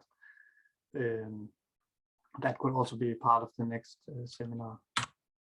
There are some points, methodological points, when you look into this scenario building. So one thing is that it's important to include the entire energy system. So we need, for instance, we need to know what goes on in the electricity sector to identify if it makes sense to utilize electricity as a heat supply in the district heating. It's also very important to have good quality heating data. As you could see, a lot of the models are built around having some assessment of the heat demand. So if that data is not good, then the assessment will also lag a bit. So we hope to get some kind of good quality heating data. And then you could also say for strategic energy planning, the time frame is often a bit longer than you would have with traditional planning of local heating solutions. And that's very important because that impacts, for instance, the feasibility. And if you need, like you could say, there's a much more long-term feasibility if you can look in the longer term. And then you could say it's also important to differentiate between socioeconomic cost and business economic prices, because often you would see that, for instance, taxation on fuels or subsidies and so on influence the result. And often that is not relevant if you look at society as a whole, because it's mainly distributing, you could say, the money within a country. So you could say you could change, for instance, taxation on fuels, and that could impact what is the most business economic solution. So often when we do these scenarios, we try to take out taxes and subsidies and so on and see what is a good solution for society. And then afterwards you can say maybe we need to adjust some of these. And it's also important to remember that this strategic heat planning is typically not business as usual. So you try to identify a lot of different solutions and look into new options and so on, and on more long term. Then you could say the last part of this is then to look into the enabling framework conditions and financing and so on for the business models. And here it can be very important to look at the ownership structure, who owns the district heating, because you could say district heating is what we call a natural monopoly. So there's a risk that, because if it's the same company that owns the network and the production and so on, that they might utilize this monopoly to have too high prices, and then it will not be a good solution. So sometimes it can be a good idea to look into if it should be public ownership or private ownership or some kind of combination, because we can see that if it's a private ownership, typically they need a higher return on investment faster, which means that the prices might be higher. It's also important to look into the pricing. We often talk about that pricing should kind of be related to the demand. Often we see, I don't know how, I think in Mongolia it might more be based on the square meters of the building or something like that. But I think it's very important to go towards pricing linked to how large is your demand actually, because that incentivizes these heat savings in buildings, you could say. And also we can see in a lot of countries, there's no specific regulation for district heating, which means a lot in the strategic energy planning that you need some kind of national regulation where you can actually get support to build district heating, and also that district heating is actually recognized as a solution in the renewable transition.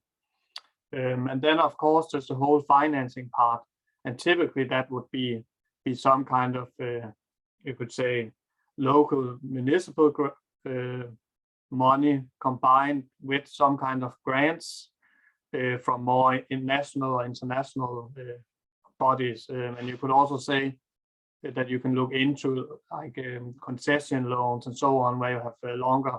So it's very important to have this long time frame to actually finance these systems. I can't remember who mentioned it before, but it's a very high upfront cost, you could say, to invest in district heating systems, but they also have the long lifetime. So maybe, you shouldn't just look at what happens the next 5 years, but it's more a kind of 30-year plan you should make for financing this. Yes. And then you could say in the report, we also identified 3 typical barriers. One, I think Irene also mentioned that before, that's the first challenge is leveling the playing field. Typically, we see that a lot of the existing solutions have some kind of benefits. It could be in terms of subsidized, for instance, for fossil fuels and so on. So just by being there and being subsidized, it looks like a much cheaper solution than building a district heating grid. Then we also have this lack of a specific district heating legislation. And then you could say, if you do not consider all these externalities linked to the supply, for instance, it could be linked to the air quality in the cities and so on, then that can also make a big difference in what you actually choose of supply. Then sometimes there's also a lack of governance tools to implement district heating. So there's simply not anything going on when you look at the national level. There's no policies and so on to support district heating. So it's very important to have something like that in place.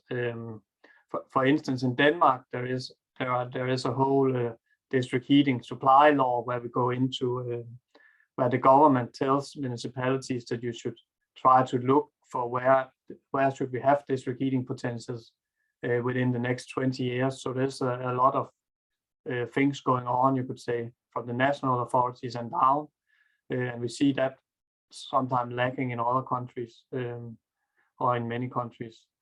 And then you could say there's also these barriers to investment, and typically that's about picking the low-hanging fruits, trying to start with the high demand consumers first and so on. But it can also be to have some kind of governmental support, using financial instruments and so on to actually support investing in this infrastructure. And then another thing is also just the awareness building within the heat market. Are the local actors and so on, stakeholders, aware of this solution? And I think a lot of these points, I don't think they exist in Mongolia, because you already have a lot of district heating. So there must be a lot of awareness about this solution. So it's more about how do we renovate the existing systems and so on, and modernize them, you could say. So you could say for this strategic heat planning, then you have these 3 parts, and it's like an iterative process where you have to kind of look like it will always develop. You will always get new technologies and so on, and change the framework conditions and see what happens and so on. So it's a continuous process where you go through the scope and purpose, make technical scenarios, and look into the framework conditions. And then I just have the key success factors listed here again. And this is also what I've presented and what is in the report. Yes, so I think I will stop here, so we have time for the other presenters, and I hope we have time for some questions also. I will stop sharing. Yeah, so thank you very much, Stefan, for that wonderful presentation. You've mentioned about the key success factors for developing a strategic heating and cooling plan. And you've also mentioned that a strategic heating and cooling plan should not be done in exclusion, but it should be looked at as part of the entire energy systems. So thank you very much for even introducing this concept. And I would just like to mention that this topic of strategic heating and cooling plan is one of the topics that IRENA and Aalborg University will be working on together with Mongolia, so to support Mongolia in the development of a strategic heating and cooling plan for their country. So thank you very much for that. So we now move to the next presenter, Mrs. Oyuntung Galag, who is an officer for heating supply in the Mongolian Ministry of Energy. And she's going to be making a presentation about the heating supply in Mongolia. So Oyuntung Galag, welcome, and the floor is yours.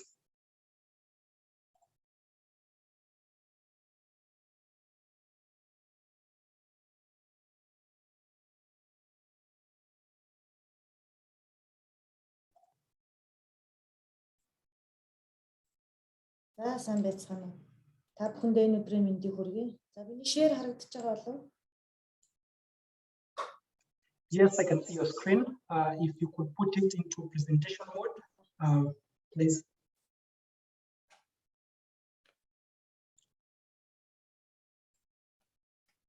За Монгол улсын томоохгүй харагдахгүй. Монгол улсын дулаан хангамжийн хувьд бол нийт суйрлагдсан хүчин чадал нь 3785 гигакалцаг. Холбогдсон хэрэглээ нь бол 3903 гигакалцаг байдаг. За хэрэглээний өсөлт нь бол жил болгон 5-8% нэмэгдэж байдаг. За манай эрчим хүчний тухай хуулинд бол төвлөрсөн дулаан хангамж гэж бол дулаан цахилгааныг хослон үйлдвэрлэдэг болон за дулааны дангаар нь үйлдвэрлэдэг хүсвэрээс диспетчерийн зохицуулалтайгаар за эсвэл төв суурин газрын нийт хэрэглээний 50-аас дээш орчим хувийг хангаж байдаг үйл ажиллагааг хэлж байгаа. За нийт бол 4 аймаг дулааны цахилгаан станцтай мөн манай нийслэл Улаанбаатар хот байгаа. За 2 дүүрэг 8 аймаг дулааны станцтай 9 аймаг хэсэгчлэн дулаан хангамжаар үйл ажиллагаа явуулдаг. За үүнд бол бас хувийн өмчт компаниуд байдаг. 6 хувийн өмчтэй 6 компани аймагуудад байдаг. За орон нутгийн өмчтэй 6, төрийн өмчтэй бол 13 газар байдаг. Гол нь би эндээс бол дурдаад манай нийт дулаан хангамжийн хэрэглээний 65-аас 70%-ийг хангаж байдаг Улаанбаатар хотынхаа тухай ярихаар болж байна. За энэ дээр бол Улаанбаатар хотын тухай та бүхэнд өнөөдөр танилцуулъя. За Улаанбаатар хотын хувьд бол Монгол улсын нийт газар нутгийн 0.3%-ийг эзэлдэг бөгөөд нийслэл хотод маань нийт хүн амын маань 47.7% амьдардаг. Энэ бол маш өндөр тоо 1500-ыг амьдарч байна. За үүнээс бол нийслэлийн нийт хүн амын 42% нь бол төвлөрсөн дулаан хангамж системд холбогдсон байдаг. За орон сууцнд бол 57.2% амьдардаг байгаа. За Улаанбаатар хотыг бол нийт дулаан хангамжийн их усуудыг бол 4 их усрээр хангадаг байгаа. Энэ дээр бол дулааны цахилгаан станц 2, дулааны цахилгаан станц 3, за дулааны цахилгаан станц 4, за амгалан дулааны станц гэсэн 4 эрчим хүчний их усртэй нийт суйрлагдсан хүчин чадал маань 2534 гигакалцаг хүчин чадалтай байгаа. За эндээс бол их усрын насжилт бол манай улсын хувьд бол харьцангуй их удаан жилийн юутай байдаг. Ажилласан жилдээ за дулааны 2-3 дахь цахилгаан станц бол 40-с дээш жил ажилласан. Харин дулааны цахилгаан 4-р станц 40 жил ажилласан байгаа. Хамгийн сүүлд орсон дулааны их сурал амгалан дулааны станц 2015 онд ашиглалтанд орсон. За үүгээр бол Улаанбаатар хотын дулааны хэрэглээг хангаж байгаа. За хангахтай бол манай их усрын хүчин чадал хэдийгээр 2534 боловч холбогдсон хэрэглээ нь 2992 гигакалцаг болоод холбогдсон хэрэглэнээс өндөр байдаг. Мөн одоогоор техникийн нөхцөл олгоод цааш нь ингээд хэрэглэгч хүсэлт өгсөн 691 гигакалцагийн ачаал хүлээгдэж байгаа. За үүнээс хараад дүгнэж хэлэх юм бол их үүсвэрийн суурьлагч хүчин чадал бол 1149 гигакал-цагаар буюу бүр 49% хэтэрсэн байгаа. За энэ дээрээс хараад үзэхэд бол гадны агарын тооцоо температураас шалтгаалan Улаанбаатар хотын хувьд бол гадны агарын тооцоо температур бол хасах 39 байдаг.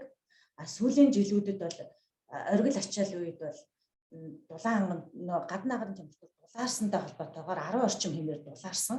Үүнтэй холбоотой бол хотын хэмжээнд бол их үүсвэрийн дутагдал орохгүйгээр дулаан хангамжийг нэг яг үйлчлэлтийн ачлалыг доголдуулахгүйгээр бол авч ирж байгаа. За мөн энэ дээр бол тус станцуудын маань чадлын дутагдлуудыг схемэн дээр харуулсан байгаа. Та бүхэн харах юм бол Т2 дээр 41 гигакал-цагийн чадлын дутагдaltaй байна. За амгалан дулааны станц буюу манай нийслэлийн зүүн хэсэгт байрлах газарт бол 230 гигакал-цагийн хүчин чадал дутагдaltaй байна. За Т4-ийн хувьд бол мөн 417.2 гигакал-цагийн хүчтэй дутагдaltaй байна. За үүнээс л нөгөө санхүү хөрөнгө оруулалтын боломжоор шалтгаалаад бол их үүсвэрүүд дээр 100 турбин, за дулаанжуулалтын тоноглолын засвар шинжилгээ ажлыг хийж бүрэн хэрэгжүүлэх боломжгүй нөгөө хэсэгчсэн байдлаар засвар үйлчлэгээ хийж тоноглолыг явуулж байгаа дээр болохоор 100-ыг бүрэн ачаалах бас боломжгүй байдаг. За энэ слайдн дээр болохоор манай станцуудын за Улаанбаатар дулааны хангаж байгаа схемийг төв магистраль шугамуудыг харуулсан байгаа. За үүн дээр бол хамрах хүрээлэл нь бол Т3 бол их тэнгэр, бага тэнгэр, зайсан орчмын хэрэглэгчдийг хангадаг бол дулааны цахилгаан станц 4 манай улсын зүүн тал руу нисэх хүртэл за баруун тал руу цаашаага энэ ногооноор дарих 32-ын тойрог хүртэл бүр асар хол радиус бас дулааны эрчим хүчийг түгээж байгаа. Түүгээрч барахгүй энэ дулаан дамжуулах төв шугамын бас 15 магистралууд их үүсвэрээс гарч байгаа 15 магистрал дээр бол чадлын дутагдал нэвтрүүлэх чадвар хүрэлцэхгүйгээр энэ дээр бас улаалгаж харуулсан байгаа. Тэн дээр нэвтрүүлэх чадрын хувьд 4.2-оос 101% хүртэл хэтэрэлттэйгээр явж байгаа. Ийм болохоор манай их үүсвэрийн хувьд ч хүчин чадал дутагдж байгаа. Дулаан дамжуулах шугамын хувьд ч хүчин чадал дутагдж байгаа. За эрчим их үүсвэрээр үйлдвэрсэн дулаан дамжуулах шугамыг дулааны эрчим хүчийг бол 150-аас 200 мм-ийн голчтой нийт 379.5 км шугамаар дулааны эрчим хүчийг түгээдэг. Мөн 10 өргөх носоосны станцаар дамжуулаад нийт 12,500 гаруй барилга байгуулалт хэмжээг хангадаг байгаа. За нийт шугамын маань насжилт бас асар өндөр байгаа. Одоо энэ дээр цэнхрээр та бүхэн харах юм бол 288.3 км шугам бол 30 хүртэлх жилийн насжилттай. За 91.2 км шугам бол 30-аас дээш жил ажилласан шугам байдаг. Ийм болохоор ашиглалтын хугацаа дууссан насжилт өндөртөө 91.2 км-ийн шугамыг бол шинжилэхэд бол нийт хөрөнгө оруулалтын хэмжээ бол 317 тэрбум төгрөгийн тооцоо гарч байгаа. Энэ нь бол үнэхээр санхүүжилтийн байдал хүндрэлтэй цаашдаа бүгд шинжлэхдэггүй бол асар тийм хүндрэлтэй нөхцөл ажиллаж байгааг харуулж байна. За Т4-өөс гарсан одоо энэ 11-ийн АБ 11А магистралууд хүртэл яг бүр энэ дээр шинжилтийн юм дээр орохоор явж байгаа. За горим ажиллагааны хувьд бол бид бүгдийн хувьд халаалтын улиралд оргил ачааллын үед бол 100 тоноглоод бүрэн залцсан бэлтгэл тоноглохгүй бас ажиллаж байгаа. Гэмтэл гарсан тохиолдолд бол сүлжээний усны даралт температур унаад улмаар бол тоноглыг засвараад ажиллахад бол хүндрэлтэй байхаар байгаа. Үүн дээрээс аваад үзэх юм бол дулааны энэ ачааллын графиктор манай өмнөх 2020-с 21 оны за ачааллын үед бол хамгийн хүүтэрсэн хэсгээс эхлүүлээд та бүхэнд харуулъя 11 сарын 25-наас эхлүүлээд 2 сарын 15 хүртэл юу яг оргил ачааллын үед бол 3 сар үргэлжилж байгаа. Энэ хугацаанд бол энэ илүүд нөгөө ачаалал ихссэн үеийн ачааллыг бид нар хангахын тулд хосолсон хэрэглээний оргил ачааллын их үүсвэрүүдийг бол төлөвлөөд явж байгаа. Одоо сүүлийн үед бол баригдах их үүсвэрүүдийн хувьд бол харцангуй бас хүндрэлтэй санхүүжилтээс болоод бас хүндрэлтэйгаа эхний ээлжинд дулаан хангамжаар доголдуулах хүндрэлтэй байдал үүсгээс сэргийлж бас хосолмол ажиллах хийн станцыг бол төлөвлөж өгч байгаа. За манай улсын хэмжээнд бол одоо хамгийн гаднаа гарын тооцоо температур дээр би гасар 39 гэж хэлсэн. Энэ дээр бол сүүлийн 50 жилийн хамгийн хүйтэн ажигласан 8 өвлөөс сонгоод за хамгийн хүйтэн 5 хоногийн агаарын дундаж температурыг бол дулаацуулгын тооцоочдод гэж тооцдог. Тэгээ Улаанбаатар хотын хувьд бол ийм байдаг. Харин сүүлийн 10 жилийн хугацаагаар бол харьцангуй дулаалтай холбоотойгоор бол 30.6 хүрсэн байгаа. За үүнтэй холбогдуулаад оргил ачааллын үеийн дөрвөн байршилд 219 мегаваттын за нийт 188 гигакал цагийн хийн өрсөрийг төлөвлөсөн байгаа. За үүнд бол шаардлагатай 95.9 тэрбум төгрөгийн хөрөнгө оруулалт шаардлагатай байгаа. Үүнийг бол үе шаттайгаар хэрэгжүүлэхээр болж байгаа. Энэ газрын байршлуудыг сонгохдоо Улаанбаатар дулааны сүлжээ буюу манай ашиглагч байгууллага болон их усүртэй байгууллагууд хамтраад судалгаа бас гидравликийн тооцоо тухайн байршилд аль хэсэгт яг горим доголт хэсэгтэй байна гэдгээр шалтгаалan за Дүнжин гарын зүүн талд за их засаг их сургууль дээр за дарал дөрвөх насосны станц манай Улаанбаатар хотын бол ерөнхийдөө бол зүүн тал руугаа энэ хэсэг явцсан байгаа. За урд тал руу бол зайсан хэсэг дээр 22 мегаваттын хийн төрсөн станцыг бол төлөвлөсөн байгаа. За энэ ажлын хүрээнд бол манай эрчим хүчний яамнаас бол судалгаа тооцоог нь хийлгүүлээд техник эдийн засгийн үндэслэлийг бол 2021 оны 12 сарын хурлаар олж дэмжигдсэн байгаа. Одоогоор бол зураг төслийн ажил хийгдэхээр бас явж байна.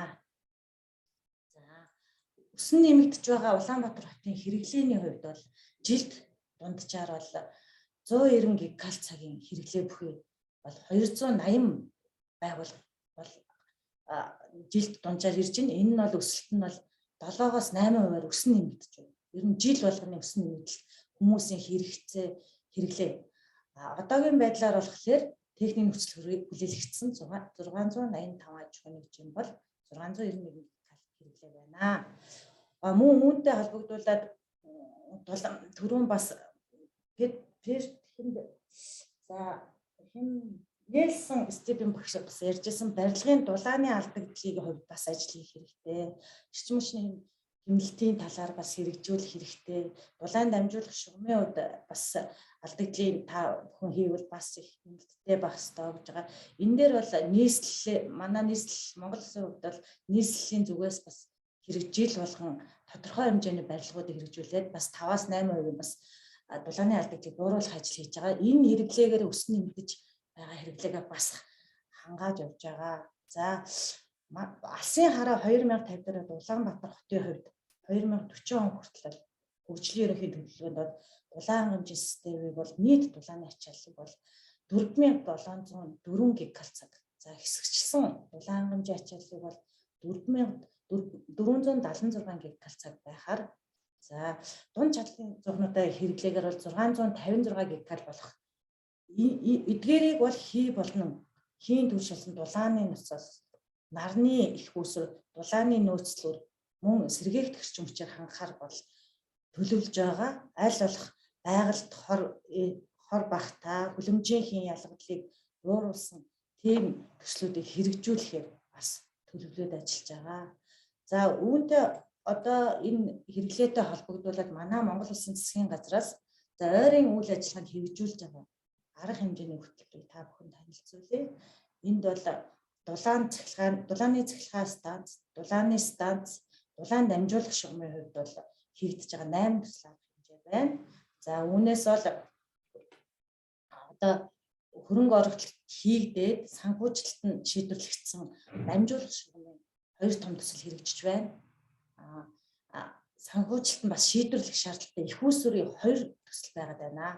За та бүхэн энэ төслүүдийн танилцуулгыг хүргэе. За эхний ээлжинд бол дулааны цахилгаан станц 3-ыг хүчин чадлыг 325 мегаваттаар өргөдөх нэмэгдүүлэх төсөл байгаа.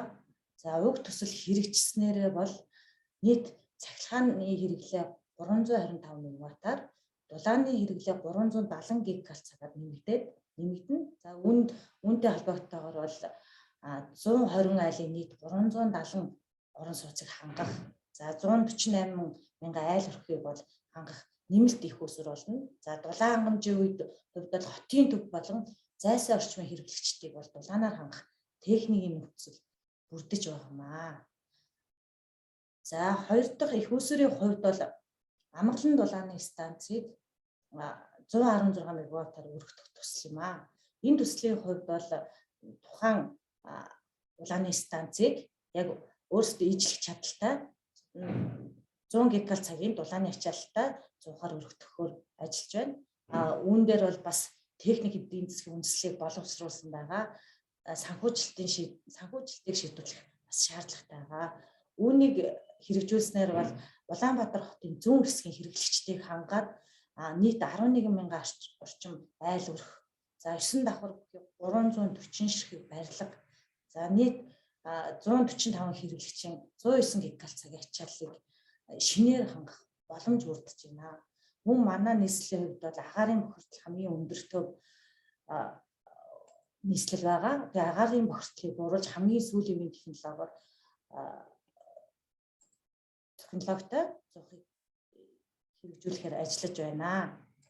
За дамжуулах шугамын хувьд, за түрүүний хэлдгээр бол 15 том магистрал шугамуудын хувьд их усүр бас өргөдөгдлөө, дээрэс нь хэрэглэгч нэмэгдээхэд манай дамжуулах шугамын хувьд бол насжилт өндөртөө, нэвтрүүлэх чадвар багтаагаас болон гидравлик гормын хувьд тоглолттой болж дулаан хангамжийн найдвартай ажиллагаа алдагдаж үйлчлэлтийн хувьд бол хүндрэлтэй байдал үүсдэг. За үүний хувьд 1000 мм-ийн голчтой шугам бас 700 мм-ийн голчтой шугамуудыг өргөдөх ажлыг бол хийгдэж байгаа. Үүнд бол эхний шатны хэрэгжилт, барилга өсрэлтийн ажил хэрэгжээд явж байна. За 2021 оноос 2025 оны хооронд хэрэгжинэ. За энэ хэсэг шугам өргөдөгснөөрөө бол нийт бол Сүхбаатар дүүргийн 4 хороо орон сууцны барилгууд, Баянгол, Чингэлтэй дүүргийн хэрэглэгчдийг бол хангах, дулааны эрчим хүчээр хангах нөхцөл боломж үүсэж байна. За Улаанбаатар хотын дулаан хангамжийн төслгээд Европын сэргийн бусдын санхүүжилтээр хэрэгжиж байгаа. За 2021 оноос 2024 он хүртэл хэрэгжихээр төсөл байгаа. Энэ төслийн хүрээнд бол насаасны станцын өргөдөхөл 11 цагт ухаалаг системийг бас суйрлуулах, мөн 400 мм-ээс 600 мм-ийн голчтой 14.8 км хос дулааны шугамыг бол өргөдөх ажлууд хийгдэхээр ажиллаж байна. За үүн дээрээс хараад дүгнээд хэлэхэд бол манай Улаанбаатар хотын бас дулааны үн тарифын хувьд бол харьцангуй бага үнэтэй байдаг. За иймд бол дулааны үнийг яг бодит байдалд тулгуурлан үнийг яг зах зээлийн шугамаар зарчим шилжүүлэн тарифт суулгах шаардлагатай байгаа. За цаашид бол бас ингээ анхаарахад бол энэ их усруудын, энэ дурддагц их усруудын маань өргөдгөл хийгдээд дулаан дамжуулах шугамын маань шинжилэл хийгдэх, мөн шинээр сэргээгт эрчим хүчийг ашиглах боломжийг судлаад боломжтой газруудад хэрэгжүүлэх нь хамгийн чухал үзүүлэлт болоод байна. За та бүхэнд баярлалаа.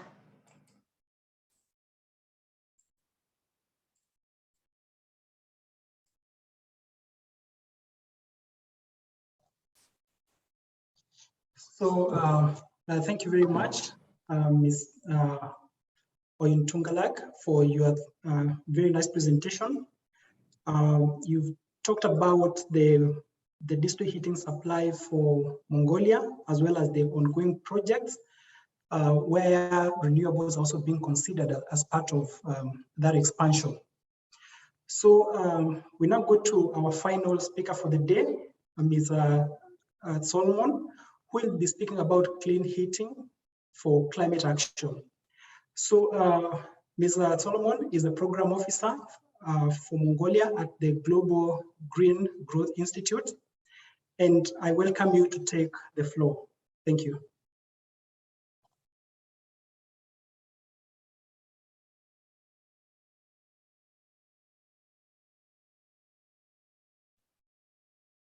Thank you. Hi.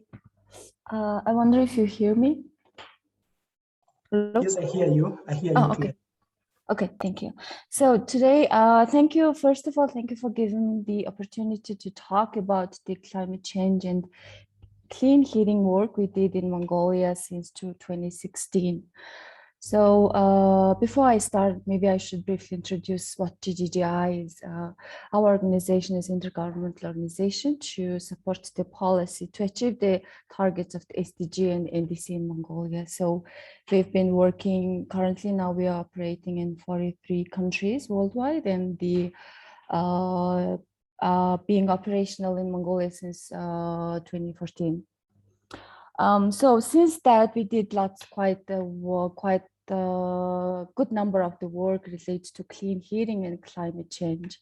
So the most recent work we did was we did the long-term GHG emission scenario for Mongolia, and to see how the Mongolia is going to achieve its climate change targets through implementing its current policy NDC and Vision 2050. And before that, of course, we did some green energy development scenarios, the heating sector assessment, pre-feasibility study, energy audits, etc. And in addition to those, we also did some work around the investment mobilization, and you can see that we mobilized 18 million euros for thermal renovation of the precast apartment buildings in Mongolia, to establish the innovative financial organization institute in Mongolia, Mongolia Green Green Finance Corporation in the country, and also did some work around the mobilizing state budget to pilot green heating technologies in the country. So, and just recently, I saw some questions that were in the chat box that, you know, if the government is interested in promoting solar thermal heating. So we just recently developed the one project concept note on this specific topic with the Ministry of Energy and submitted to the donor organization. So we will see how it goes. So basically, based on those work, I will be just in the interest of the time, will be you know, to share our experience and what our vision is, what we've been concluding so far. The from 2050 scenario, we can see that the energy sector will still be in the dominant in the greenhouse gas emissions, of course, and you can see that the basically electricity generation, which is in the green, it's going to dominate. And we also can see that the energy and the agriculture sector would be having, you know, if we implement some good policy targets in the NDC and also in the Vision 2050 document, there is a potential to reduce GHG emissions by, you know, by a certain percent by 2050.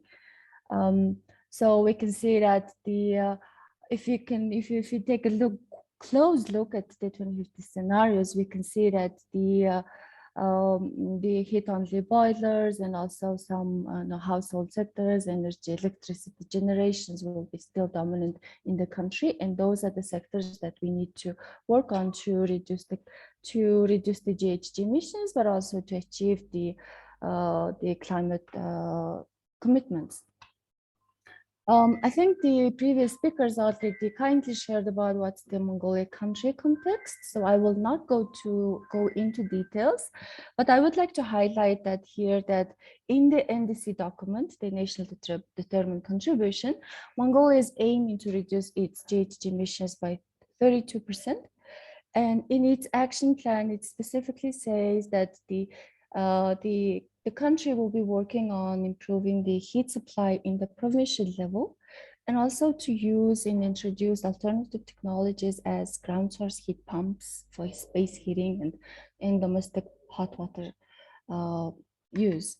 So, but there are some challenges, as you can imagine. So there are some, you know, like as our Ministry of Energy colleague just mentioned, that there is a growing demand in the energy sector for heating and for power, but the energy sector is being very financially not sustainable for decades, and there are some, and you know, if it's financially unsustainable at the country level, country needs some grant or some soft loans or some financial contribution from the donor organizations, but all of the development partners have changed the policy and they're going to start banning or stopping the investing in the coal technology. So that puts the country in a very strange position. So, but in addition to that, the capacity limitation of the energy sector is putting the country, maybe, there will be some limitations, a power outage in the country from this winter. So it's been very, it's very hard situation in the country now. And in addition to those, that the technical capacity of the personnel is also very, it's very challenging. So we did some work in the past, and so that's something we come up with in 5-6 years ago. So we wanted to come up with what's the roadmap for Mongolia to achieve the clean heating or green heating in the country. So everything starts from the building energy efficiency, I would say. Once we achieve the building energy efficiency, ensure that the buildings are energy efficient, suitable for introduction of the renewable technology, we can move on to other steps, right? And so that would also help to achieve the climate change commitments. So for us, it's first of all, before we're talking about the clean heating, we need to talk about building energy efficiency to ensure if the buildings are suitable or not, so that the green buildings, passive buildings, energy efficiency buildings, or retrofitting, those are the key starting point for any kind of clean technologies to introduce. And we also need to consider about the COP. The higher the COP, it's better for the country to build a trust in the technology and then pilot and ensure, demonstrate its feasibility, and we could scale it up. And also it should be also backed up with other, or combined with other technologies as electric boilers or thermal storage, because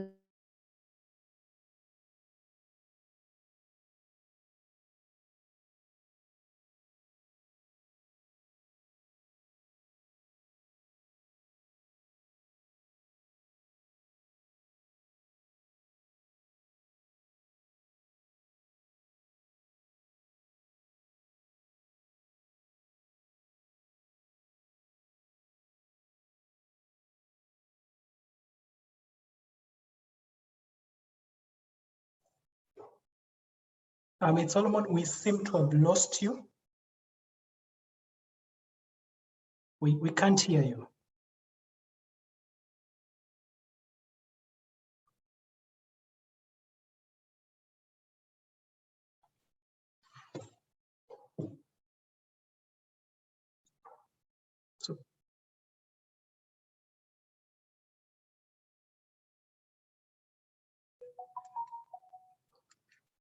So probably we give a minute to reconnect and then we continue.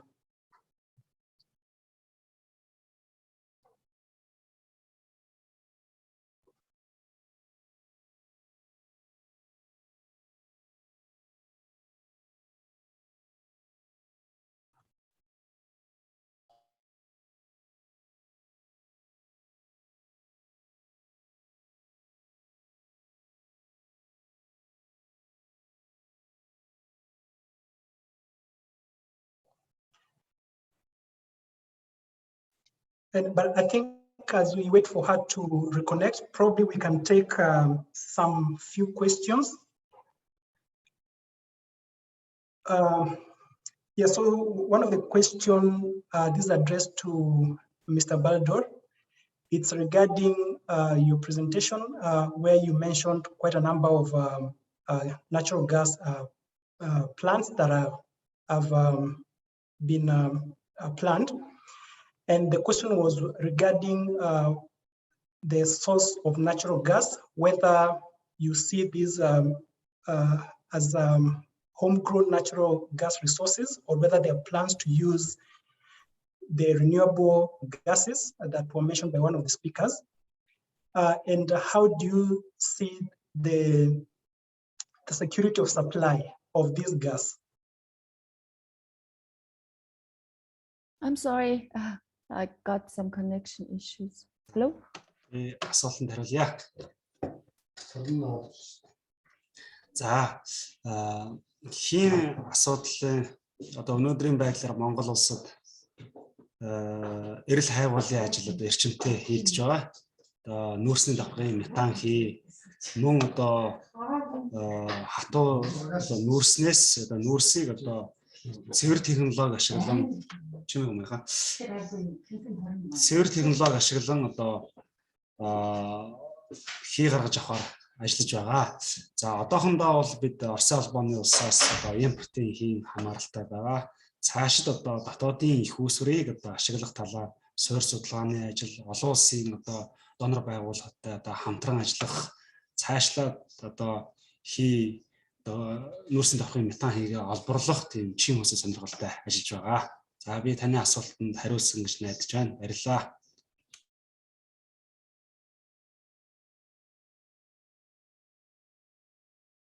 Yeah, thank you very much, Mr. Baldu, for that. I see Ms. Solomon is back, so she can continue her presentation, and then once she's done, we can respond to the other questions. Thank you. I'm so sorry for the connection issues. It just gone so bad. So I think maybe I could, I wonder where did you lose me? Maybe I can continue from here, right? So anyways, the key technical conditions to promote clean heating in Mongolia, it's first building energy efficiency, and then the identifying and piloting the most feasible technology for space heating and domestic hot water. And it should be also combined with the other technologies to meet the the peak demand of during the cold winter days. So the Mongolia is also considering, taking some actions to improve the building energy efficiency. So by 2045, the Mongolia is estimating that 6 out of 10 people would be living in the cities. So as you can see, imagine there are some steps already being identified and tested in the country to reduce the heat loss of existing buildings. And in this, based on those policy advisory technical assessment work we did, I would like just to show you 4 slides on pilot projects we did in the country.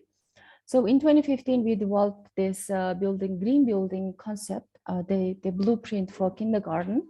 So this was actually, being funded by ADB, and then it's under construction. So this will help the country, to acknowledge and increase the awareness around the green building concept. And this would also help for the country to think more about the clean heating solutions for off-grid and maybe and then the around the district heating systems. And also, to help the country, we also worked on this building energy performance certificate, so that all the buildings in the countries are being, labeled based on the thermal performance. So last year, the Ministry of Energy and Ministry of Construction and Urban Development issued this procedure so that all the buildings that have those certificates and they can move on to the other, to other green solutions and talk about the tariff and other issues. Next project I wanted to share today is the clean heating for off-grid public school. This school is located in the suburban, peri-urban area neighborhood of the city. It's a quite large building, floor building. It has heat demand around 130 kilowatt. So we did pre-feasibility study, talked with the government and also with the donor organizations, and then we managed, talk with the government, closely involved them during the design process, and the government decided to allocate some budget. So this work was supported, and this heating system is commissioned a few years ago. It's working well. It has 24 boreholes and 174 kilowatt capacity. It was constructed, installed by the local company, which is very nice. So I think, this kind of work is taking place. This is 2 examples to show that from one side, building energy efficiency is important. We need to pilot, show, demonstrate. From the other side, we also need to talk, once the buildings are suitable, we can talk about clean heating. It can be it's working, though it's very expensive. So those things gave us those key lessons learned. As our colleague, previous speaker from the university was telling, that enabling framework is important. So first of all, of course, country ownership, involvement of those stakeholders is key. And we need to think about the energy tariff, that the consumption-based energy tariff should be introduced. And we need to also acknowledge and expect that there will be some level of the resistance or, the debate or from the conventional heat suppliers, that they would say, we are going, those new technologies going to steal their job, also they eliminate some jobs, the business. So we need to also kind of think about that, especially at the provincial level. The distribution network has mixed ownership. Some parts of the network is owned by the public or government, or the other rest is owned by the private sector. So those kind of implementation level challenges are existing. And the capacity building and awareness, of course, yeah, I think it's universal. And so those, key lessons learned should be considered when we talk about around the clean heating and climate change. Moving on, we are thinking that for the country, it's very important to adopt the long-term strategy on to transition to clean heating. And technically also, we need to pilot the reliable technological solutions for district heating maybe. And then we need to collect good quality data from the pilot projects to convince later on during the scale-up process phase. And we also need to talk a lot about the building heat loss of old existing buildings, and to ensure that those buildings are good and suitable for new energy technologies introduced. And financially, we need to think all the time about the energy tariff, because those currently used flat energy tariff is not really making the sector financially attractive. And I think this is my last slide. We cannot forget about the air pollution and climate change. The air pollution is strictly related to the heat sector in the country. So it's been, it's very critical for many citizens in the country. So air pollution and climate change is interlinked, as you know. So whenever we talk about the clean heating and air pollution and climate change, it's the same thing for Mongolian context. So thank you. I will stop here.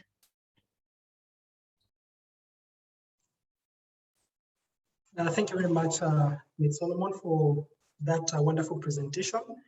So we take note of some of the things that you've mentioned. You've reiterated the importance of long-term strategies for clean heating.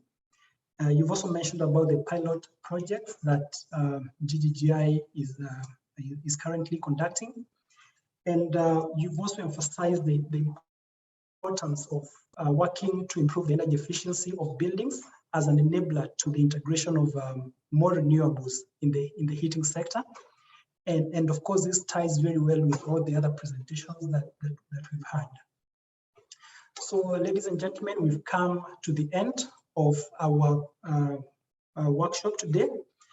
And before we close, I would suggest we take maybe about 2 questions. Then we can close. So there's a question that has been asked to Diana, and it's with regard to the renewable energy options, as well as the technologies that would be more suitable for the rural areas. So Diana, if you could respond to that, please. Yeah. Think about the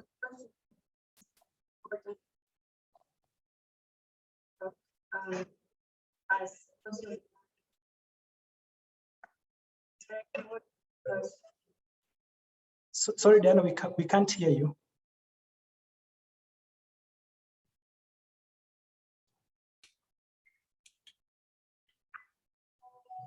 I can also try to answer if Diana has a bad connection, it seems like.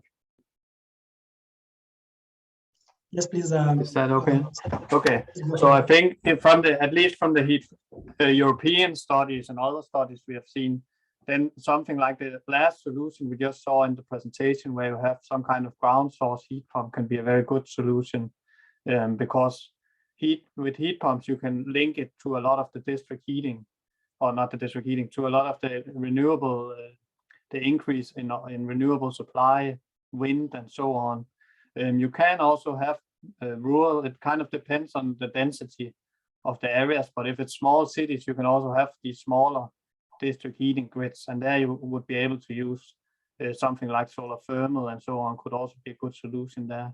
But mainly I would say it's heat pumps or some type of biomass, if you have biomass resources available. That would be the main solutions. Of course, it could also be biogas and so on, but we don't see that as much, I think. So that's the short answer. Thank you very much, Stefan. So I'll take one question. These are for Ms. Solomon, and this is with regard to the energy audit for the buildings. So please, if you could comment about how you went about doing the energy audits for building to improve the efficiency, and whether the data that was obtained from that exercise is available. Thanks, Diana, for the very nice question.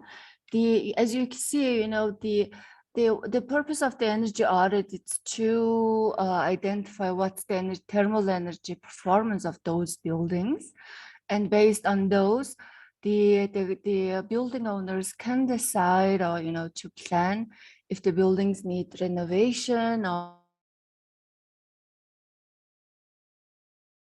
you know, other energy efficiency measures. And the labeling, they allow those verify information and then to, you know, to promote them to use their certificates for other purposes, like getting loan, or maybe, you know, other something like that. The data is not available, unfortunately. It's been it's a Energy Regulatory Commission, so for study purpose, you can reach out to the Energy Regulatory Commission, which is implementing energy conservation law in the country. So yeah, I hope this answers the question. Thank you very much, Ms. Solomon. So I just have one last question, and this goes to Mr. Baldor. There's a question regarding the use of solar thermal, but I think this has been answered partially during the by subsequent speakers. So probably you could comment on that, as well as on the use of nuclear, which was part of your presentations. So any additional thoughts on those 2 points? We would love to hear that. Thank you.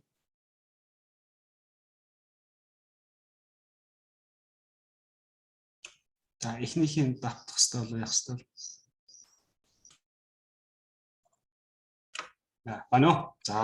Yes, so the question was regarding the different energy sources that you mentioned in your presentation. So one of them was the use of solar for district heating.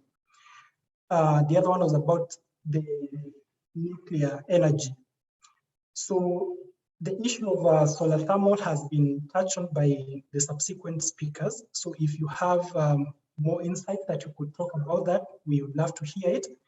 But also you could also give some insights about the plans for nuclear, and particularly with regard to the heating and cooling sector. Thank you.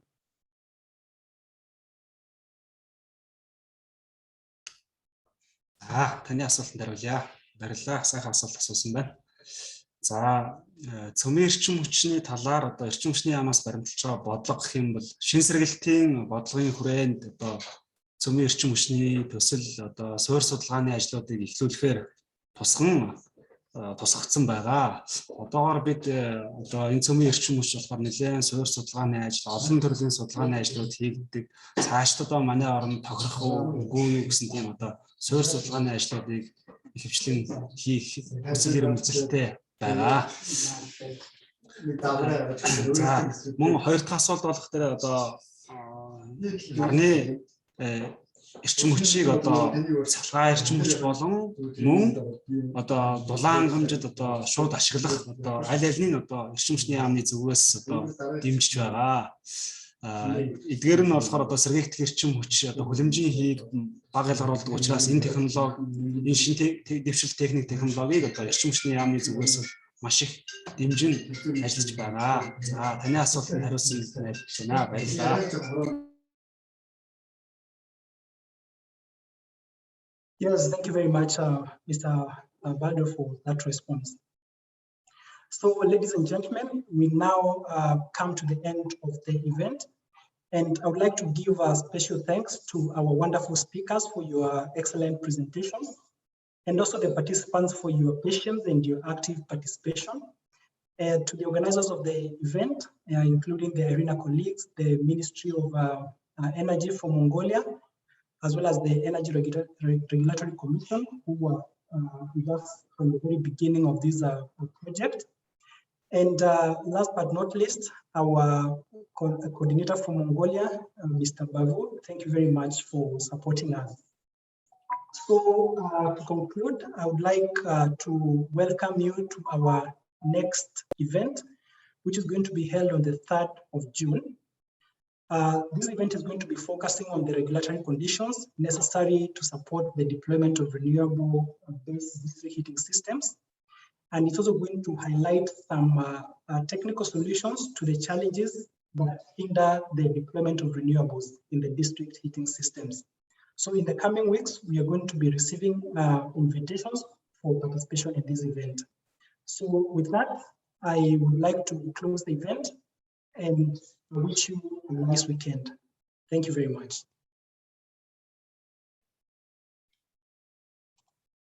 Thank you. Goodbye. Thank you, Jack. Thank you. Bye-bye. Thanks, Jack.